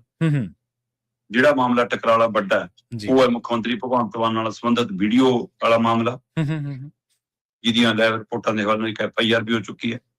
ਉਹਨਾਂ ਮਾਮਲੇ ਵਿੱਚ ਤਾਂ ਤਣਾਅ ਵਧਿਆ ਹੋਇਆ ਜੀ। ਉਹ ਮਾਮਲੇ ਤਾਂ ਨਹੀਂ ਤਣ ਪੱਕਣ ਲੱਗ ਰਹੇ। ਠੀਕ ਹੈ। ਪਰ ਸਰਕਾਰ ਇੱਕ ਹੋਰ ਪਾਸਿਓਂ ਸਹਿਮਤੀ ਵਾਲੇ ਪਾਸੇ ਗਈ ਹੈ। ਉਹ ਹੈ 350 ਸਾਲਾ ਸ਼੍ਰੀ ਗੁਰੂ ਤੇਗ ਬਹਾਦਰ ਜੀ ਦੇ ਸ਼ਹੀਦੀ ਦਿਹਾੜੇ ਦੇ ਮੌਕੇ ਜੀ ਜਿਹੜੇ ਸਮਾਗਮ ਸੀਗੇ ਸ਼੍ਰੀ ਅਨੰਦਪੁਰ ਸਾਹਿਬ ਵਿਖੇ, ਉਸ ਸਮੇਂ ਇਹਨਾਂ ਨੇ ਉੱਥੇ ਐਲਾਨ ਕੀਤਾ ਸੀਗਾ ਜੀ ਕਿ ਅਸੀਂ ਹੈਰੀਟੇਜ ਸਟਰੀਟ ਬਣਾਵਾਂਗੇ। ਕੇਸਗੜ੍ਹ ਸਾਹਿਬ ਜਿਹੜਾ ਜਾਂਦਾ ਮਾਰਗ ਹੈ, ਉਹਦੇ ਉੱਤੇ ਜਥੇਦਾਰ ਸਾਹਿਬ ਐਸਜੀਪੀਸੀ ਸਹਿਮਤ ਨਹੀਂ ਸੀ। ਠੀਕ ਹੈ। ਉਹ ਕਹਿੰਦੇ ਵੀ ਕਿ ਇਹਦੇ ਨਾਲ ਸ਼੍ਰੀ ਕੇਸਗੜ੍ਹ ਸਾਹਿਬ ਦੀ ਦਿੱਖ ਤੇ ਅਸਰ ਪੈਂਦਾ, ਜਦੋਂ ਉਹਦੇ ਮੂਹਰੇ ਇਮਾਰਤਾਂ ਉਤਰ ਜਾਣਗੀਆਂ, ਦੁਕਾਨਾਂ, ਕਿਉਂਕਿ ਆਮ ਆਦਮੀ ਪਾਰਟੀ ਦੇ ਦਿਮਾਗ 'ਚ ਨਕਸ਼ਾ ਬਣਿਆ ਹੋਇਆ ਸ਼੍ਰੀ ਦਰਬਾਰ ਸਾਹਿਬ ਨੂੰ ਜਾਣ ਵਾਲਾ ਉਹ ਜਿਹੜਾ 82 ਮਾਰਗ ਬਣਿਆ, ਉਹ ਜਿਹਾ ਅਸੀਂ ਵੀ ਕੁਝ ਕਰ ਜੀ, ਸਾਡੇ ਨਾਂ ਚੜ ਜਾਵੇ, ਸਾਡਾ ਨਾਮ ਬੋਲਣ ਲੱਗ ਜਾਵੇ, ਫਿਰ 25 ਕਰੋੜ ਦੀ ਯੋਜਨਾ ਹੋ ਸਕਦਾ ਉਹਦੇ ਵਿੱਚੋਂ ਕੁਝ ਚੋਗਾ ਚੁਗਣ ਦੀ ਵੀ ਉਮੀਦ ਹੋਵੇ ਕਿ ਚੁਗਿਆ ਜਾਵੇ, ਕੁਝ ਮੂਰੇ ਚੋਣਾਂ ਆ ਰਹੀਆਂ, ਇਸ ਲਈ 25 ਕਰੋੜ ਦੀ ਯੋਜਨਾ ਨੂੰ ਪ੍ਰਵਾਨ ਚੜਾਉਣ ਲਈ ਇਹ ਕੋਸ਼ਿਸ਼ਾਂ ਕਰ ਰਹੇ ਸੀ। ਜਦੋਂ ਉਹ ਮਾਰਗ ਤੇ ਸਹਿਮਤੀ ਨਹੀਂ ਬਣੀ ਕਿ ਜਿਹੜਾ ਮੁੱਖ ਮਾਰਗ ਹੈ ਚੰਡੀਗੜ੍ਹ ਤੋਂ ਨੰਗਲ ਊਨੇ ਵਾਲਾ, ਉਹ ਤੋਂ ਜੇ ਕਿਸ਼ਨਗੜ੍ਹ ਸਾਹਿਬ ਨੂੰ ਜਾਈਏ ਤਾਂ ਫਿਰ ਪਹਿਲਾਂ ਸਰੋਵਰ ਵਾਲਾ ਪਾਸਾ, ਪਾਰਕਿੰਗ ਵਾਲਾ ਪਾਸਾ, ਤੇ ਫਿਰ ਅੱਗੇ ਚੜ੍ਹਾਈ ਘੱਟੀ ਚੜ੍ਹ ਕੇ ਫਿਰ ਕਿਸ਼ਨਗੜ੍ਹ ਸਾਹਿਬ, ਉਹ ਕਹਿੰਦੇ ਜੇ ਉੱਥੋਂ ਬਣੂਗਾ ਤਾਂ ਉਹ ਦ੍ਰਿਸ਼ ਜਿਹੜਾ ਦਿਖਦਾ ਸਾਹਮਣੇ ਤੋਂ ਕਿਸ਼ਨਗੜ੍ਹ ਸਾਹਿਬ ਦਾ, ਉਹ ਲੌਕਿਕ ਦ੍ਰਿਸ਼ ਦੇ ਉੱਤੇ ਅਸਰ ਪੈਂਦਾ ਜੀ। ਫਿਰ ਇਹ ਕਹਿੰਦੇ ਜੀ ਆਪਾਂ ਗੁਰੂ ਘਰਾਂ ਨੂੰ ਜੋੜਨ ਵਾਲੇ ਪਾਸੇ ਮਾਰਗ ਬਣਾ ਦਿੰਦੇ ਆ ਜੀ, ਕਿਸ਼ਨਗੜ੍ਹ ਸਾਹਿਬ ਤੋਂ ਜਿਹੜਾ ਸੀਸਗੰਜ ਸਾਹਿਬ ਨੂੰ ਮਾਰਗ ਜਾਂਦਾ ਉਹ ਤੋਂ ਅੱਗੇ ਗੁਰਦੁਆਰਾ ਭੋਰਾ ਸਾਹਿਬ ਨੂੰ ਜੋੜਦਾ, ਇੱਥੇ ਕਰ ਦਿੰਦੇ ਆ ਜੀ 82 ਮਾਰਗ। ਹੁਣ ਉਹਦੇ ਲਈ ਇਹਨਾਂ ਨੇ ਇੱਕ ਸਾਂਝੀ ਕਮੇਟੀ ਬਣਾਈ ਹੈ ਤਾਂ ਕਿ 25 ਕਰੋੜ ਦਾ ਪ੍ਰੋਜੈਕਟ ਸਾਡਾ ਸਿਰੇ ਚੜ ਸਕੇ। ਉਹਦੇ ਵਿੱਚ ਮੁਖੀ ਹਿੱਸਾ ਲਾਇਆ ਜੀ ਤਰਨਪ੍ਰੀਤ ਸਿੰਘ ਸੌਂਦ, ਜਿਹੜੇ ਸੱਭਿਆਚਾਰਕ ਟੂਰਿਜ਼ਮ ਇਹਦੇ ਮੰਤਰੀ ਨੇ, ਉਹ ਮੁਖੀ ਨੇ। ਹਰਜੋਤ ਸਿੰਘ ਬੈਂਸ ਜਿਹੜੇ ਸਿੱਖਿਆ ਮੰਤਰੀ ਵੀ ਨੇ, ਸੰਘ ਸਰਕਾਰਾਂ ਦੇ ਮੰਤਰੀ ਵੀ ਨੇ, ਤੇ ਸ਼੍ਰੀ ਅਨੰਦਪੁਰ ਸਾਹਿਬ ਤੋਂ MLA ਨੇ, ਉਹਨਾਂ ਨੂੰ ਮੈਂਬਰ ਲਿਆ ਵਿੱਚ। ਸੰਤ ਬਾਬਾ ਕਸ਼ਮੀਰ ਸਿੰਘ ਜੀ ਭੂਰੀ ਵਾਲੇ, ਉਹਨਾਂ ਨੂੰ ਮੈਂਬਰ ਲਿਆ। ਕਾਰ ਸੇਵਾ ਕਿਲ੍ਹਾ ਆਨੰਦਗੜ੍ਹ ਸਾਹਿਬ ਵਾਲੇ ਸੰਤ ਬਾਬਾ ਸਤਨਾਮ ਸਿੰਘ ਜੀ, ਉਹਨਾਂ ਨੂੰ ਮੈਂਬਰ ਲਿਆ। SGPC ਨੂੰ ਕਿਹਾ ਆਪਣਾ ਇੱਕ ਨੁਮਾਇੰਦਾ ਦੇ ਦਿਓ, ਤੁਹਾਡਾ ਇੱਕ ਮੈਂਬਰ ਪਾ ਲਾਂਗੇ ਵਿੱਚ, ਤੇ ਇਸੇ ਤਰ੍ਹਾਂ ਬਾਕੀ ਪ੍ਰਸ਼ਾਸਨਿਕ ਅਧਿਕਾਰੀ ਹੋਣਗੇ। ਹੁਣ ਇੱਕ ਹਾਈ ਲੈਵਲ ਕਮੇਟੀ ਬਣੀ ਹੈ, ਇਹਨੇ ਅਜੇ ਤੈਅ ਕਰਨਾ ਕਿ ਪ੍ਰੋਜੈਕਟ ਸਿਰੇ ਚੜ੍ਹਨਾ ਚਾਹੀਦਾ ਤਾਂ ਇਸ ਰੂਟ ਤੇ ਏਦਾਂ ਏਦਾਂ ਏਦਾਂ, ਉਹ ਤੋਂ ਬਾਅਦ ਹੈ। ਸੋ ਇਸ ਲਈ ਸਰਕਾਰ ਕਾਹਲੀ ਹੈ ਕਿ ਸਮਾਂ ਲੰਘਣ ਤੋਂ ਪਹਿਲਾਂ ਇਹ ਪ੍ਰੋਜੈਕਟ ਸਿਰੇ। ਹੁਣ ਇਹ ਤਾਂ ਸਰਕਾਰ ਤੇ ਉਹਨਾਂ ਦੇ ਨੁਮਾਇੰਦੇ ਜਾਣਦੇ ਹੋਣਗੇ ਕਿ ਉਹਨਾਂ ਦੇ ਮਨ ਦੇ ਵਿੱਚ ਸ਼ਰਧਾ ਹੈ, ਸਿਆਸਤ ਹੈ, ਜਾਂ ਇਹਦੇ ਵਿੱਚੋਂ ਕੁਝ ਸੇਵਾ ਭਾਵ ਆਪਣੀ ਜੇਬੇ ਪਾਉਣ ਦੀ ਇੱਛਾ, ਇਹ ਤਾਂ ਉਹ ਜਾਣਨ, ਪਰ ਇਹ ਕੋਸ਼ਿਸ਼ਾਂ ਹੋ ਰਹੀਆਂ ਨੇ। ਜੀ ਜੀ ਬਿਲਕੁਲ। ਤੇ ਜਾਂਦਿਆਂ ਦੀ ਗੱਲ ਕਰੀਏ ਬ੍ਰਿਟੇਨ ਦੀ, ਕੈਨੇਡਾ ਦੀ, ਕਹਿੰਦੇ ਬ੍ਰਿਟੇਨ 5000 ਭਾਰਤੀਆਂ ਨੂੰ ਤੇ ਕੈਨੇਡਾ 500 ਪੰਜਾਬੀਆਂ ਨੂੰ ਡਿਪੋਰਟ ਕਰਨ ਜਾ ਰਿਹਾ ਜੀ। ਪ੍ਰਵੀਨ ਜੀ, ਕੈਨੇਡਾ ਦੇ ਵਿੱਚ ਪਿਛਲੇ ਲੰਮੇ ਸਮੇਂ ਤੋਂ ਇੱਕ ਪ੍ਰਦਰਸ਼ਨ, ਭੁੱਖ ਹੜਤਾਲ ਸੜਕ ਦੇ ਉੱਤੇ ਅਲਬਰਟਾ ਕੈਲਗਰੀ ਜੋ ਚੱਲ ਰਿਹਾ ਸਟੂਡੈਂਟਸ ਦਾ, ਉਹ 500 ਦੇ ਕਰੀਬ, ਉਹਨਾਂ ਚ 1000 ਦੇ ਕਰੀਬ ਲੋਕ ਉੱਥੇ ਮੈਂ ਕਿਹਾ ਬੈਠੇ ਨੇ, 500 ਦਾ ਸਿੱਧੇ ਪੰਜਾਬੀ ਬੱਚੇ ਨੇ। ਉਹਨਾਂ ਦਾ ਮਾਮਲਾ ਕਿ ਜੀ ਸਟੱਡੀ ਵੀਜ਼ੇ ਪੂਰੇ ਹੋ ਗਏ, ਅੱਗੇ ਦੂਏ ਵੀਜ਼ੇ ਨਹੀਂ ਮਿਲ ਰਹੇ, ਅਪਲਾਈ ਨਹੀਂ ਹੋ ਰਿਹਾ, ਕਾਲਜਾਂ ਦੇ ਉਹ ਰਜਿਸਟ੍ਰੇਸ਼ਨ ਸਹੀ ਹੈ ਨਹੀਂ ਹੈ, ਇਹ ਮਸਲੇ ਕਾਫੀ ਇਸ ਤਰ੍ਹਾਂ ਦੇ ਮਸਲੇ ਨੇ, ਤੇ ਉਹਨਾਂ ਨੂੰ ਖਤਰਾ ਹੈ ਕਿ ਉਹਨਾਂ ਨੂੰ ਕਦੇ ਵਾਪਸ ਭੇਜਿਆ ਜਾ ਸਕਦਾ। ਉਹ ਇਸ ਜਦੋਜਹਿਦ ਚ ਨਹੀਂ, ਸਾਨੂੰ ਇੱਥੇ ਉੱਥੇ ਸਿੱਖ ਸੰਸਥਾਵਾਂ, ਗੁਰਦੁਆਰਾ ਕਮੇਟੀਆਂ ਉਹਨਾਂ ਦੇ ਖਾਣ ਪੀਣ ਦਾ ਮਾੜਾ ਮੋਟਾ ਦੇਖ ਰੇਖ ਕਰ ਰਹੀਆਂ ਨੇ, ਪਰ ਤਕਨੀਕੀ ਤੌਰ ਦੇ ਉੱਤੇ, ਕਾਨੂੰਨੀ ਤੌਰ ਦੇ ਉੱਤੇ ਜੇ ਉਹਨਾਂ ਦਾ ਪੇਚ ਫਸਿਆ ਫਿਰ ਅਜਿਹੇ ਦੇ ਵਿੱਚ ਉਹਨਾਂ ਨੂੰ ਵਾਪਸ ਭੇਜਿਆ ਜਾ ਸਕਦਾ। ਹੁਣ ਉਹਦੀ ਜਦੋਜਹਿਦ ਚੱਲੀ।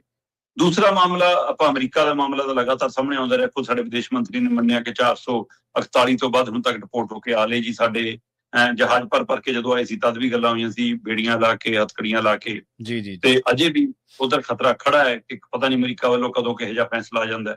ਪਰ ਇਹ ਸਭ ਦੇ ਦਰਮਿਆਨ ਬ੍ਰਿਟੇਨ ਤੋਂ 5000 ਦੇ ਕਰੀਬ ਭਾਰਤੀਆਂ ਨੂੰ ਡਿਪੋਰਟ ਕਰਨ ਵਾਲੀ ਖਬਰ ਦਾ ਆਉਣਾ ਇਹ ਹੈਰਾਨ ਵੀ ਕਰਦਾ ਤੇ ਪਰੇਸ਼ਾਨ ਵੀ ਕਰਦਾ। ਅਸਲ ਚ ਕੀ ਹੈ ਕਿ ਉੱਥੇ ਵੱਡਾ ਮੁੱਦਾ ਬਣ ਰਿਹਾ ਗੈਰ ਕਾਨੂੰਨੀ ਲੋਕਾਂ ਦਾ। ਜੀ ਸਹੀ ਹੈ। ਤੇ ਜਿਹੜੀਆਂ ਵਿਰੋਧੀ ਧਿਰਾਂ ਨੇ ਉਹ ਸੱਤਾਧਾਰੀ ਧਿਰ ਨੂੰ ਇਸ ਮੁੱਦੇ ਤੇ ਘੇਰਦੀਆਂ ਨੇ, ਤੇ ਸੱਤਾਧਾਰੀ ਧਿਰ ਇਸ ਮੁੱਦੇ ਨੂੰ ਆਪਣੇ ਹੱਥ ਚ ਲੈਣਾ ਚਾਹੁੰਦੀ ਹੈ ਕਿ ਸਾਡੇ ਕੰਟਰੋਲ ਚ ਰਹੇ, ਅਸੀਂ ਜਨਤਾ ਨੂੰ, ਬ੍ਰਿਟੇਨ ਦੇ ਵਾਸੀਆਂ ਨੂੰ ਇਹ ਦੱਸੀਏ ਕਿ ਦੇਖੋ ਅਸੀਂ ਕੱਢਤੇ ਗੈਰ ਕਾਨੂੰਨੀ। ਸਹੀ ਬਿਲਕੁਲ। ਉਹਦੇ ਵਿੱਚੋਂ ਉਹਨਾਂ ਨੇ 7 ਤੋਂ ਵੱਧ ਅਜਿਹੇ ਸੈਂਟਰ ਬਣਾਏ ਨੇ ਜਿੱਥੇ ਲੋਕ ਰੱਖੇ ਜਾ ਰਹੇ ਨੇ, ਤੇ ਉਹਨਾਂ ਸੈਂਟਰਾਂ 'ਚ ਮੈਂ ਦੇਖ ਰਿਹਾ ਸੀ ਮਾਰਚ ਤੱਕ 23000 ਦੇ ਕਰੀਬ ਲੋਕ ਸੀ ਜਿਹੜੇ ਵਾਪਸ ਭੇਜੇ ਜਾਣੇ ਸੀ, ਤੇ ਇਹਨਾਂ 'ਚ 20-22% ਭਾਰਤੀ ਨੇ। ਤੇ ਮੁੱਢਲੀ ਜੋ ਰਿਪੋਰਟ ਆ ਰਹੀ ਹੈ ਇਹਨਾਂ ਸੈਂਟਰਾਂ 'ਚੋਂ 5000 ਭਾਰਤੀਆਂ ਦੇ ਉਹ ਸਾਰੀ ਫਾਰਮੈਲਿਟੀਆਂ ਪੂਰੀਆਂ ਕਰ ਲਈਆਂ ਜਿਹਨਾਂ ਨੂੰ ਕਿਸੇ ਵੀ ਸਮੇਂ ਜਹਾਜ਼ ਚੜਾਇਆ ਜਾ ਸਕਦਾ। 5000 ਦੇ ਕਰੀਬ ਗਿਣਤੀ ਹੈ, ਤੇ ਇਹ ਗਿਣਤੀ ਹੋਰ ਵਧੇਗੀ। ਇਹਨਾਂ 'ਚ ਕੁਝ ਲੋਕ ਉੱਥੇ ਗਏ ਕਿਸੇ ਹੋਰ ਵੀਜ਼ਿਆਂ ਦੇ ਬਾਅਦ ਚ ਉੱਥੇ ਰਹਿਣ ਹੋਰ ਤਰੀਕੇ ਨਾਲ ਲੱਗ ਗਏ, ਕੁਝ ਗਏ ਗੈਰ ਕਾਨੂੰਨੀ ਤਰੀਕਿਆਂ ਨਾਲ ਹੋਰ ਮੁਲਕਾਂ ਰਾਹੀਂ ਦਾਖਲ ਹੋਏ, ਕੋਈ ਪਾਣੀ ਵਾਲੇ ਰਾਹ ਤੋਂ ਦਾਖਲ ਹੋਇਆ, ਕਿਸੇ ਰਾਹ ਤੋਂ ਦਾਖਲ ਹੋਇਆ, ਤੇ ਇਸ ਲਈ ਉੱਥੇ ਦਿਹਾੜੀ ਡੱਪੇ ਤੇ ਕੰਮ ਕਰਦੇ ਨੇ, ਫਿਰ ਫੜੇ ਜਾਂਦੇ ਨੇ, ਫਿਰ ਹੋ ਜਾਂਦਾ। ਸੋ ਹੁਣ ਇਹ 7 ਸੈਂਟਰਾਂ ਦੇ ਵਿੱਚ ਵੱਡੀ ਗਿਣਤੀ ਚ ਬਾਹਰਲੇ ਮੁਲਕਾਂ ਦੇ, ਜਿਨ੍ਹਾਂ ਚ ਵੱਡੀ ਗਿਣਤੀ ਕਹਿੰਦੇ ਭਾਰਤੀਆਂ ਦੀ ਹੈ ਜਾਂ ਮਤਲਬ ਕਿ ਬ੍ਰਾਜ਼ੀਲ ਦੇ ਨਾਗਰਿਕਾਂ ਦੀ ਹੈ ਜਿਹੜੇ ਗੈਰ ਕਾਨੂੰਨੀ ਨੇ। ਸੋ ਇਹਨਾਂ 2 ਮੁਲਕਾਂ ਦੇ ਵਿੱਚ ਵੱਡੀ ਗਿਣਤੀ ਲੋਕ ਨੇ ਜਿਨ੍ਹਾਂ ਚੋਂ 5000 ਭਾਰਤੀਆਂ ਨੂੰ ਬ੍ਰਿਟੇਨ ਦੇ ਭੇਜਣ ਦੀ ਤਿਆਰੀ ਕਰ ਰਹੀ। ਸਹੀ ਹੈ ਜੀ। ਦੁਨੀਆ ਭਰ ਦੇ ਵਿੱਚ ਹੀ ਐਂਟੀ ਇਮੀਗ੍ਰੈਂਟ ਮਾਹੌਲ ਚੱਲ ਰਿਹਾ ਜੀ। ਸਰਕਾਰਾਂ ਸਿਆਸਤਾਂ ਹੱਲ ਥੋੜ੍ਹਾ ਕਰਦੀਆਂ, ਮਸਲਿਆਂ ਤੇ ਆਪਦੇ ਤਰੀਕੇ ਦੇ ਨਾਲ ਵਰਤੀ ਜਾਂਦੇ ਆ। ਜੇ ਕਿਸੇ ਨੂੰ ਇਹ ਪਤਾ ਲੱਗਦਾ ਵੀ ਸਾਨੂੰ ਸਾਡੇ ਇਕਨੋਮੀ ਨੂੰ ਲੋੜ ਆ ਸਟੂਡੈਂਟਸ ਦੀ, ਉਹ ਸੱਦ ਲੈਂਦਾ, ਪਰ ਜਦੋਂ ਵੱਧ ਹੋ ਜਾਂਦੇ ਆ ਜਾਂ ਉੱਥੇ ਕੋਈ ਹਾਲਾਤ ਬਦਲਦੇ ਆ ਤਾਂ ਦੂਜਾ ਵਿਰੋਧ ਕਰਨ ਲੱਗ ਪੈਂਦਾ, ਫਿਰ ਉਸ ਤਰ੍ਹਾਂ ਦੇ ਹੱਥ ਕੰਡੇ ਅਪਣਾ ਲੈਂਦੇ ਨੇ।